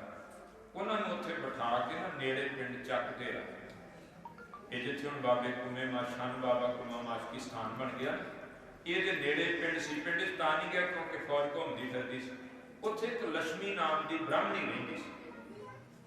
ਵੇਖੋ ਕੌਮ ਕਦੇ ਵੀ ਕੋਈ ਸਾਰੀ ਨਾ ਚੰਗੀ ਹੁੰਦੀ ਨਾ ਮਾੜੀ ਹੁੰਦੀ। ਉਹ ਲక్ష్ਮੀ ਵੀ ਬ੍ਰਾਹਮਣੀ ਹੈ, ਗੰਗੂ ਵੀ ਬ੍ਰਾਹਮਣ, ਪਰ ਦੋਨਾਂ ਵਿੱਚ ਫਰਕ ਬੜਾ ਵੱਡਾ ਹੈ। ਉਹਨੇ ਜਾ ਅੱਗੇ ਵੀ ਉਹਨੇ ਆਖਿਆ ਸੀ, ਕੁਮਿਆ ਕੁਝ ਆਉਂਦਾ ਜਾਂਦਾ ਰਾਹਗੀਰ ਆਵੇ ਤੇ ਘਰੇ ਭੇਜ ਦਿਆ ਕਰ, ਰੋਟੀ ਪਾਣੀ ਮੈਂ ਕਰ ਦਿਆਂਗੀ। ਉਹਨੂੰ ਜਾ ਕੇ ਜਦੋਂ ਦੱਸਿਆ ਨਾ, ਉਹਨੇ ਰੋਟੀ, ਹਨੇਰਾ ਬੜਾ ਹੋ ਗਿਆ, ਮੈਂ ਸਵੇਰੇ ਆਵਾਂਗੀ, ਸਵੇਰੇ ਤੂੰ ਨਾ ਆਵੀਂ, ਮੈਂ ਨਾਲੇ ਪ੍ਰਸ਼ਾਦਾ ਲੈ ਕੇ ਆਵਾਂਗੀ, ਨਾਲੇ ਆ ਕੇ ਮਾਤਾ ਜੀ ਤੇ ਲਾਲਾ ਜੀ ਨੂੰ ਮਿਲਦੀ। ਉਹ ਰੋਟੀ ਲੈ ਕੇ ਆ ਗਿਆ ਸਾਹਿਬਜ਼ਾਦੇ ਨੂੰ, ਮਾਤਾ ਗੁਜਰੀ ਜੀ। ਇਹ 12-13 ਪਹਿਰ ਬਾਅਦ ਕਿਤੇ ਰੋਟੀ ਨਸੀਬ ਹੋਈ, ਪ੍ਰਸ਼ਾਦਾ ਛਕਿਆ। ਹੁਣ ਕੁਮਾ ਕਹਿੰਦਾ ਮਾਤਾ ਤੁਸੀਂ ਛੰਨ ਦੇ ਝੁੱਗੀ ਦੇ ਅੰਦਰ ਹੀ ਪੈ ਜਾਓ, ਮੈਂ ਬਾਹਰ ਪੈ ਜਾਂਦਾ, ਨਾਲੇ ਪਹਿਰਾ ਰੱਖਾਂਗਾ, ਧਿਆਨ ਰੱਖਾਂਗਾ। ਮਾਤਾ ਗੁਜਰੀ ਦੋਨਾਂ ਲਾਲਾਂ ਨੂੰ ਲੈ ਕੇ ਉਸ ਝੁੱਗੀ ਵਿੱਚ ਰਾਤ ਕੱਢੀ, ਉਸ ਛੰਨ ਵਿੱਚ। ਤੇ ਬਾਬਾ ਕੁਮਾ ਮਾਸ਼ਕੀ ਬਾਹਰ ਠੰਡ ਦੇ ਵਿੱਚ, ਬੜੀ ਵੱਡੀ ਭਾਵਨਾ ਸੀ ਉਹਦੇ ਅੰਦਰ, ਮੀਂਹ ਵੀ ਕਦੀ ਪੈਂਦਾ ਕਦੀ ਹਟਦਾ, ਉੱਥੇ ਕੱਖ ਇਕੱਠੇ ਕਰਕੇ ਲੇਟ ਗਿਆ। ਕਿੰਨੀ ਵਾਰ ਸਤਿਗੁਰਾਂ ਦੇ ਲਾਲਾਂ ਨੂੰ ਰਾਤ ਚਿਹਰਿਆਂ ਨੂੰ ਤੱਕਦਾ, ਹਕੂਮਤ ਨੂੰ ਲਾਹਣਤਾਂ ਪਾਉਂਦਾ ਤੇ ਕਿਤੇ ਆਪਣੇ ਦੁੱਖ ਨੂੰ ਰੋਣ ਬਹਿ ਜਾਂਦਾ। ਰਾਤ ਬਤੀਤ ਹੋਈ, ਦਿਨ ਦਾ ਚੜ੍ਹਾਅ ਹੋਇਆ। ਉਹ ਲక్ష్ਮੀ ਨਾਮ ਦੀ ਜਿਹੜੀ ਬ੍ਰਾਹਮਣੀ ਸੀ, ਉਹ ਪ੍ਰਸ਼ਾਦਾ ਲੈ ਕੇ ਆਈ ਸਵੇਰੇ। ਆ ਕੇ ਸਤਿਗੁਰੂ ਮਹਾਰਾਜ ਜੀ ਦੇ ਮਾਤਾ ਜੀ ਨੂੰ ਮਿਲੀ, ਲਾਲਾਂ ਨੂੰ ਮਿਲੇ, ਪ੍ਰਸ਼ਾਦਾ ਛਕਾਇਆ। ਹੁਣ ਮਾਤਾ ਗੁਜਰੀ ਕਹਿੰਦੀ ਕੁਮਿਆ ਅਸੀਂ ਨਾ ਦਿਨੇ ਨਹੀਂ ਇੱਥੇ ਠਹਿਰ ਸਕਦੇ, ਕਿਉਂਕਿ ਮੈਂ ਕਿੰਨੀ ਵਾਰ ਪੁੱਛ ਚੁੱਕੇ ਨੇ ਕੱਲ ਦੇ, ਪਿਤਾ ਜੀ ਕਿੱਥੇ ਨੇ, ਵੀਰ ਕਿੱਥੇ ਨੇ, ਮੈਂ ਇਹਨਾਂ ਨੂੰ ਇਹਨਾਂ ਦੇ ਪਿਤਾ ਨਾਲ ਮਿਲਾਉਣਾ ਹੈ। ਸਰਸਾਂ ਤੇ ਜਦੋਂ ਅਸੀਂ ਵਿਛੜੇ ਆ ਨਾ, ਬਹੁਤ ਸਾਰੇ ਸਿੰਘ ਸਾਡੇ ਉਹ ਵੀ ਵਿਛੜੇ ਨੇ, ਵੇਖ ਕਿਤੇ ਕੋਈ ਇੱਧਰ ਲੰਘਦਾ ਫਿਰਦਾ ਸਿੰਘ ਤੈਨੂੰ ਮਿਲ ਜਾਏ ਤੇ ਸਾਡੇ ਨੂੰ ਇੱਕ ਰਾਂ ਮਿਲਾ, ਤਾਂ ਕਿ ਅਸੀਂ ਉਹਦੇ ਨਾਲ ਰਲ ਕੇ ਤੇ ਇਹਨਾਂ ਦੇ ਪਿਤਾ ਕੋਲੇ, ਗੁਰੂ ਸਾਹਿਬ ਕੋਲੇ ਚਲੇ ਚਲੀਏ। ਉਹ ਕਹਿੰਦਾ ਮਾਤਾ ਮੈਂ ਯਤਨ ਕਰਦਾ। ਜਦੋਂ ਤੁਰਿਆ ਨਾ ਲੱਭਣ ਵਾਸਤੇ, ਅੱਗੋਂ ਗੰਗੂ ਟੱਕਰ ਗਿਆ। ਗੰਗੂ ਉੱਥੇ, ਇਹਦਾ ਪਿੰਡ ਉੱਥੋਂ 31-32 ਕਿਲੋਮੀਟਰ ਪੈਂਦਾ, ਛੰਨ ਬਾਬਾ ਕੁਮਾ ਮਾਸ਼ਕੀ। ਇਹ ਉੱਥੇ ਮਿਲ ਪਿਆ ਤੇ ਕੁਮੇ ਮਾਸ਼ਕੀ ਨੂੰ ਜਾਣਦਾ ਸੀ, ਕਿਉਂਕਿ ਅਨੰਦਪੁਰ ਸਾਹਿਬ ਜਦੋਂ ਨੌਕਰੀ ਕਰਦਾ ਰਿਹਾ ਨਾ ਸਤਿਗੁਰਾਂ ਕੋਲ, ਤੇ ਦਰਿਆ ਦਾ ਇੱਥੋਂ ਇਹ ਪੱਤਣ, ਕਿਉਂਕਿ ਲੋਧੀ ਮਾਜਰੇ ਦੇ ਵਿੱਚ ਦੀ ਹੋ ਕੇ ਅਨੰਦਪੁਰ ਸਾਹਿਬ ਨੂੰ ਇਹ ਰਸਤਾ ਜਾਂਦਾ, ਬੜੀ ਵਾਰ ਇੱਥੋਂ ਗਿਆ ਸੀ। ਉਹ ਕੁਮੇ ਮਾਸ਼ਕੀ ਨੂੰ ਵੇਖ ਕੇ ਕਹਿੰਦਾ, ਉਹ ਮਾਛੀਆ ਤੂੰ ਕਿਵੇਂ ਤੁਰਿਆ ਫਿਰਦਾ, ਬੇੜੀ ਛੱਡ ਕੇ ਅੱਜ? ਉਹਨੇ ਆਖਿਆ ਆਹ ਗੱਲ ਆ ਵੀ ਮਾਤਾ ਜੀ ਤੇ ਛੋਟੇ ਸਾਹਿਬਜ਼ਾਦੇ, ਉਹ ਸਿੰਘ ਲੱਭ ਰਿਹਾ ਜਿਹੜਾ ਗੁਰੂ ਸਾਹਿਬ ਨੂੰ ਮਿਲਾ ਦੇਵੇ। ਆਂਦਾ ਲੈ ਕਿਹੜੀ ਗੱਲ ਹੈ, ਮੈਂ ਗੁਰੂ ਘਰ ਚ ਨੌਕਰ ਰਿਹਾ ਹਾਂ ਤੇ ਮੈਂ ਲੈ ਕੇ ਜਾਵਾਂਗਾ ਸਤ, ਮੈਨੂੰ ਪਤਾ ਮਹਾਰਾਜ ਰੋਪੜ ਵੱਲ ਗਏ। ਆਇਆ, ਆ ਕੇ ਮਾਤਾ ਜੀ ਮਿਲਿਆ ਸਾਹਿਬਜ਼ਾਦੇ ਨੂੰ, ਲੱਗਾ ਵੀ ਆਪਣਾ ਜੀ ਹੈ। ਅਜੇ ਤੱਕ ਉਹਦੇ ਮਨ ਚ ਲਾਲਚ ਨਹੀਂ ਸੀ ਆਇਆ, ਕਿਉਂਕਿ ਉਹਨੂੰ ਨਹੀਂ ਸੀ ਪਤਾ ਵੀ ਕੋਲ ਕੀ ਹੈ ਕੀ ਨਹੀਂ ਹੈ। ਕਈ ਵਾਰ ਬੰਦਾ ਤੁਰਦਾ ਕਿਸੇ ਸਹੀ ਕੰਮ ਨੂੰ, ਪਰ ਅੰਦਰਲੀ ਬਿਰਤੀ ਵੇਖ ਕੇ ਕੁਝ ਹਾਲਾਤਾਂ ਨੂੰ ਬਦਲ ਜਾਂਦੀ ਹੈ ਤੇ ਗਲਤ ਅਖਤਿਆਰ ਕਰ ਲੈਂਦਾ ਤਰੀਕੇ। ਜਦੋਂ ਮਾਤਾ ਜੀ ਤੁਰਨ ਲੱਗੇ, ਉਹ ਲక్ష్ਮੀ ਨੇ ਮੱਥਾ ਟੇਕਿਆ ਤੇ ਮਾਤਾ ਜੀ ਨੇ ਨਾ 5 ਚੂੜੀਆਂ ਸੋਨੇ ਦੀਆਂ ਤੇ ਇੱਕ ਆਰਸੀ ਵਾਲਾ ਗਹਿਣਾ, ਇਹ ਔਰਤਾਂ ਦੇ ਪਹਿਨਣ ਵਾਲਾ ਹੁੰਦਾ ਸੀ, ਅੰਗੂਠੇ ਤੇ ਪਹਿਨਿਆ ਜਾਂਦਾ, ਉਹਦੇ ਵਿੱਚ ਸ਼ੀਸ਼ਾ ਲੱਗਾ ਹੁੰਦਾ ਸੀ।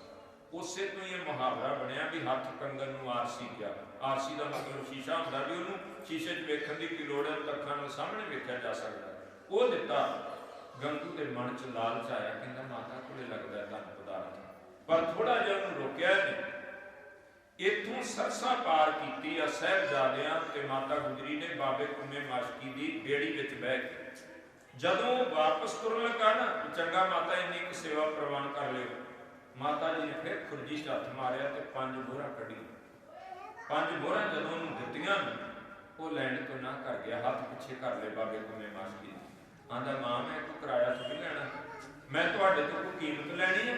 ਵਕਤ ਇਹੋ ਜਿਹਾ ਬਣਿਆ ਜਿੰਨੇ ਜੋਗਾ ਸੋ ਉਨੀ ਕੁ ਸੇਵਾ ਕੀਤੀ। ਮਾਤਾ ਕਹਿੰਦੇ ਨੇ ਕੀਮਤ ਨਹੀਂ ਤੂੰ ਦੇ ਰਿਹਾ, ਕੋਈ ਤੈਨੂੰ ਕਿਰਾਇਆ ਨਹੀਂ ਦੇ ਰਿਹਾ, ਮੈਂ ਮਾਂ ਬਣ ਕੇ ਦੇ ਰਹੀ ਹਾਂ, ਤੂੰ ਪੁੱਤ ਬਣ ਕੇ ਲੈ ਲੈ। ਪਿਆਰ ਦਿੱਤਾ ਜਾ ਰਿਹਾ, ਰੱਖ ਲਾ। ਹੁਣ ਇਹ ਗੰਗੂ ਨੂੰ ਹੋ ਗਿਆ ਵੀ ਹਾਂ ਮਾਤਾ ਕੋਲੇ ਧਨ ਪਦਾਰਥ ਹੈ। ਇਕਰਾ ਰੋਪੜ ਨੂੰ ਲੈ ਕੇ ਤੁਰਿਆ ਉੱਥੋਂ, ਲੇਕਿਨ ਮਨ 'ਚ ਲਾਲਚ ਹੌਲੀ ਹੌਲੀ ਇੰਨਾ ਵੱਧ ਗਿਆ, ਇਹ ਸੋਚ ਬੈਠਾ ਵੀ ਜੇ ਗੁਰੂ ਸਾਹਿਬ ਜੀ ਨੂੰ ਮਿਲ ਗਏ ਜਾਂ ਕੋਈ ਸਿੰਘ ਮਿਲ ਗਏ, ਇਹਨਾਂ ਤਾਂ ਉਹਨਾਂ ਨਾਲ ਚਲੇ ਜਾਣਾ, ਮੇਰੇ ਹੱਥ ਕੀ ਆਉਣਾ। ਇਹਨੇ ਉੱਥੋਂ ਫਿਰ ਬਹਾਨਾ ਘੜਿਆ, ਕਹਿੰਦਾ ਮਾਤਾ ਇੱਧਰ ਨੂੰ ਜਾਵਾਂਗੇ, ਸਿਪਾਹੀ ਤੁਰੇ ਫਿਰਦੇ ਨੇ, ਪਕੜੇ ਜਾਵਾਂਗੇ, ਤੁਸੀਂ ਇੰਝ ਕਰੋ ਮੇਰਾ ਪਿੰਡ ਨੇੜੇ, ਪਿੰਡ ਚੱਲਦੇ ਆ ਤੇ ਥੋੜਾ ਜਿਹਾ ਠੰਡ ਠੰਡੌਰਾ, ਤੁਹਾਡਾ ਆਪਣਾ ਘਰ ਹੈ, 2 ਦਿਨ ਰਹੋ 4 ਦਿਨ ਰਹੋ, ਥੋੜਾ ਠੰਡ ਠੰਡੌਰਾ ਹੋਏਗਾ, ਮੈਂ ਆਪੇ ਤੁਹਾਨੂੰ ਸਤਿਗੁਰਾਂ ਕੋਲੇ ਲੈ ਜਾਵਾਂ। ਮਾਤਾ ਗੁਜਰੀ ਕਹਿੰਦੇ ਜਿਵੇਂ ਤੇਰੀ ਮਰਜ਼ੀ। ਇੱਥੋਂ ਬਾਬੇ ਕੁੰਮੇ ਮਾਸ਼ਕੀ ਦੀ ਛੰਦ ਤੋਂ 27 ਕਿਲੋਮੀਟਰ ਅੱਗੇ ਸਫ਼ਰ ਪੈ ਜਾਂਦਾ ਕਾਈ ਨੌਰ ਦਾ। ਉੱਥੇ ਵੀ ਤਲਾਬ ਦੇ ਕੰਢੇ ਠਹਿਰੇ ਨੇ ਸਾਹਿਬਜ਼ਾਦੇ ਤੇ ਮਾਤਾ ਗੁਜਰੀ। ਗੰਗੂ ਚਾਹੁੰਦਾ ਸੀ ਕਿਤੇ ਆਰਾਮ ਕਰਨ, ਸੌਂ ਜਾਣ ਤੇ ਮੈਂ ਧਨ ਲੈ ਕੇ ਚਲਾ ਜਾ, ਮੈਂ ਘਰ ਕਿਉਂ ਲਿਜਾਣਾ।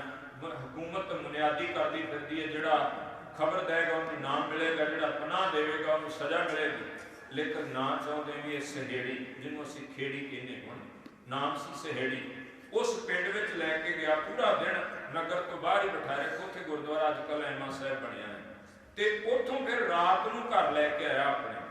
ਜਦੋਂ ਘਰ ਲੈ ਕੇ ਮਾਂ ਨੂੰ ਆਉਂਦੇ ਆਖਿਆ, ਕਹਿੰਦਾ ਬਹੁਤ ਕੁਝ ਮਿਲਣਾ ਮਾਂ ਆਪਾਂ ਨੂੰ, ਆ ਫੜ ਤੇ ਆਟਾ ਗੁੰਨਣ ਲੱਗੀ, ਇਹਦੇ ਵਿੱਚ ਜ਼ਹਿਰ ਮਿਲਾ ਦੇ, ਜ਼ਹਿਰ ਵਾਲੀਆਂ ਰੋਟੀਆਂ ਬਣਾ। ਤੇ ਅੱਗੋਂ ਮਾਂ ਨੇ ਆਖਿਆ ਗੰਗੂ ਕੁਝ ਤੇ ਸ਼ਰਮ ਕਰ, ਇਸ ਘਰ ਦਾ ਨਮਕ ਖਾਧਾ ਹੀ ਕਿੰਨਾ ਕੁਝ ਇਹਨਾਂ ਮਾਤਾ ਜੀ ਹੁਣਾਂ ਦੇ ਹੱਥਾਂ ਤੋਂ ਤੈਨੂੰ ਮਿਲਿਆ। ਆਪਣੇ ਘਰ ਦੀ ਤਾਂ ਇੱਕ ਇੱਟ ਇਹਨਾਂ ਦੀ ਕਰਜ਼ਦਾਰ ਹੈ, ਜੇ ਇੱਕ ਦਿਨ ਰੋਟੀ ਖਾਣ ਆ ਹੀ ਗਏ ਤੇ ਤੂੰ ਕਿਹੜੇ ਕੰਮਾਂ ਤੇ ਤੁਲ ਪਿਆ। ਮਾਂ ਸਾਹਮਣੇ ਪੇਸ਼ ਨਾ ਗਈ। ਹੁਣ ਇਹਨੇ ਰਾਤ ਨੂੰ ਫਿਰ ਜਿਹੜਾ ਕੰਮ ਕਰਨਾ ਸੀ ਉਹ ਕੀਤਾ। ਜਦੋਂ ਸਾਹਿਬਜ਼ਾਦੇ ਟਿਕੇ, ਮਾਤਾ ਗੁਜਰੀ ਕਈ ਦਿਨਾਂ ਬਾਅਦ ਮੰਜਾ ਬਿਸਤਰਾ ਮਾੜਾ ਮੋਟਾ ਨਸੀਬ ਹੋਇਆ। ਉੱਥੇ ਫਿਰ ਉਸ ਮੁਸਲਮਾਨ ਲਿਖਾਰੀ ਨੇ ਲਿਖਿਆ, ਕਹਿੰਦਾ ਬੱਚੇ ਮਾਤਾ ਨੂੰ ਪੁੱਛਦੇ ਆ, ਮਾਤਾ ਜੀ ਨੇ ਜਾਣ ਕੇ ਨੇਤਰ ਬੰਦ ਕਰ ਲੈ ਵੀ ਵੇਖਾਂ ਇਹਨਾਂ ਦੇ ਅੰਦਰ ਕੀ ਚੱਲਣ ਡਿਆ। ਇੰਨੇ ਦਿਨਾਂ ਦਾ ਤਾਂ ਕਹਿ ਰਹੀਆਂ ਮਿਲ ਜਾਣਾ ਹੈ, ਚੱਲੇ ਆ, ਪਹੁੰਚਦੇ ਆ।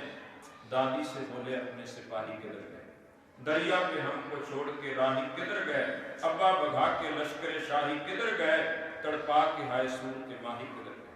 भाई भी हमको भूल गए शौके जंग में, अपना ख्याल तक नहीं जोके तुफंग में। कहते भरा भी सानू छड़ गए, पिताजी नूं ना चेता आया, सरसा तक इकट्ठे सा सारे, उत्थे पता नहीं की बनया, सारे बिना दस्सिया तो चले गए।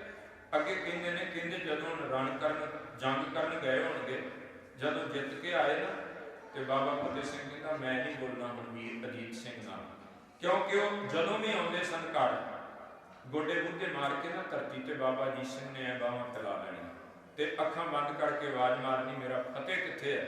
2 ਵਾਰ ਆਵਾਜ਼ ਮਾਰਨੀ, ਉਹਨਾਂ ਕਿਤੇ ਵੀ ਆਉਣਾ, ਦੌੜ ਕੇ ਆਉਣਾ, ਭੱਜ ਕੇ ਗੱਲ ਨੂੰ ਚੰਬੜ ਜਾਣਾ। ਬਾਬਾ ਅਜੀਤ ਸਿੰਘ ਨੇ ਘੁੱਟ ਕੇ ਗੱਲ ਨਾਲ ਲਾਉਣਾ, ਚੁੱਕਣਾ ਤੇ ਆਖਣਾ ਮੇਰਾ ਫਤਿਹ ਸਿੰਘ ਆ ਗਿਆ, ਕਿਉਂਕਿ ਬੜਾ ਲਾਡਲਾ ਸੀ ਬਾਬਾ ਫਤਿਹ ਸਿੰਘ।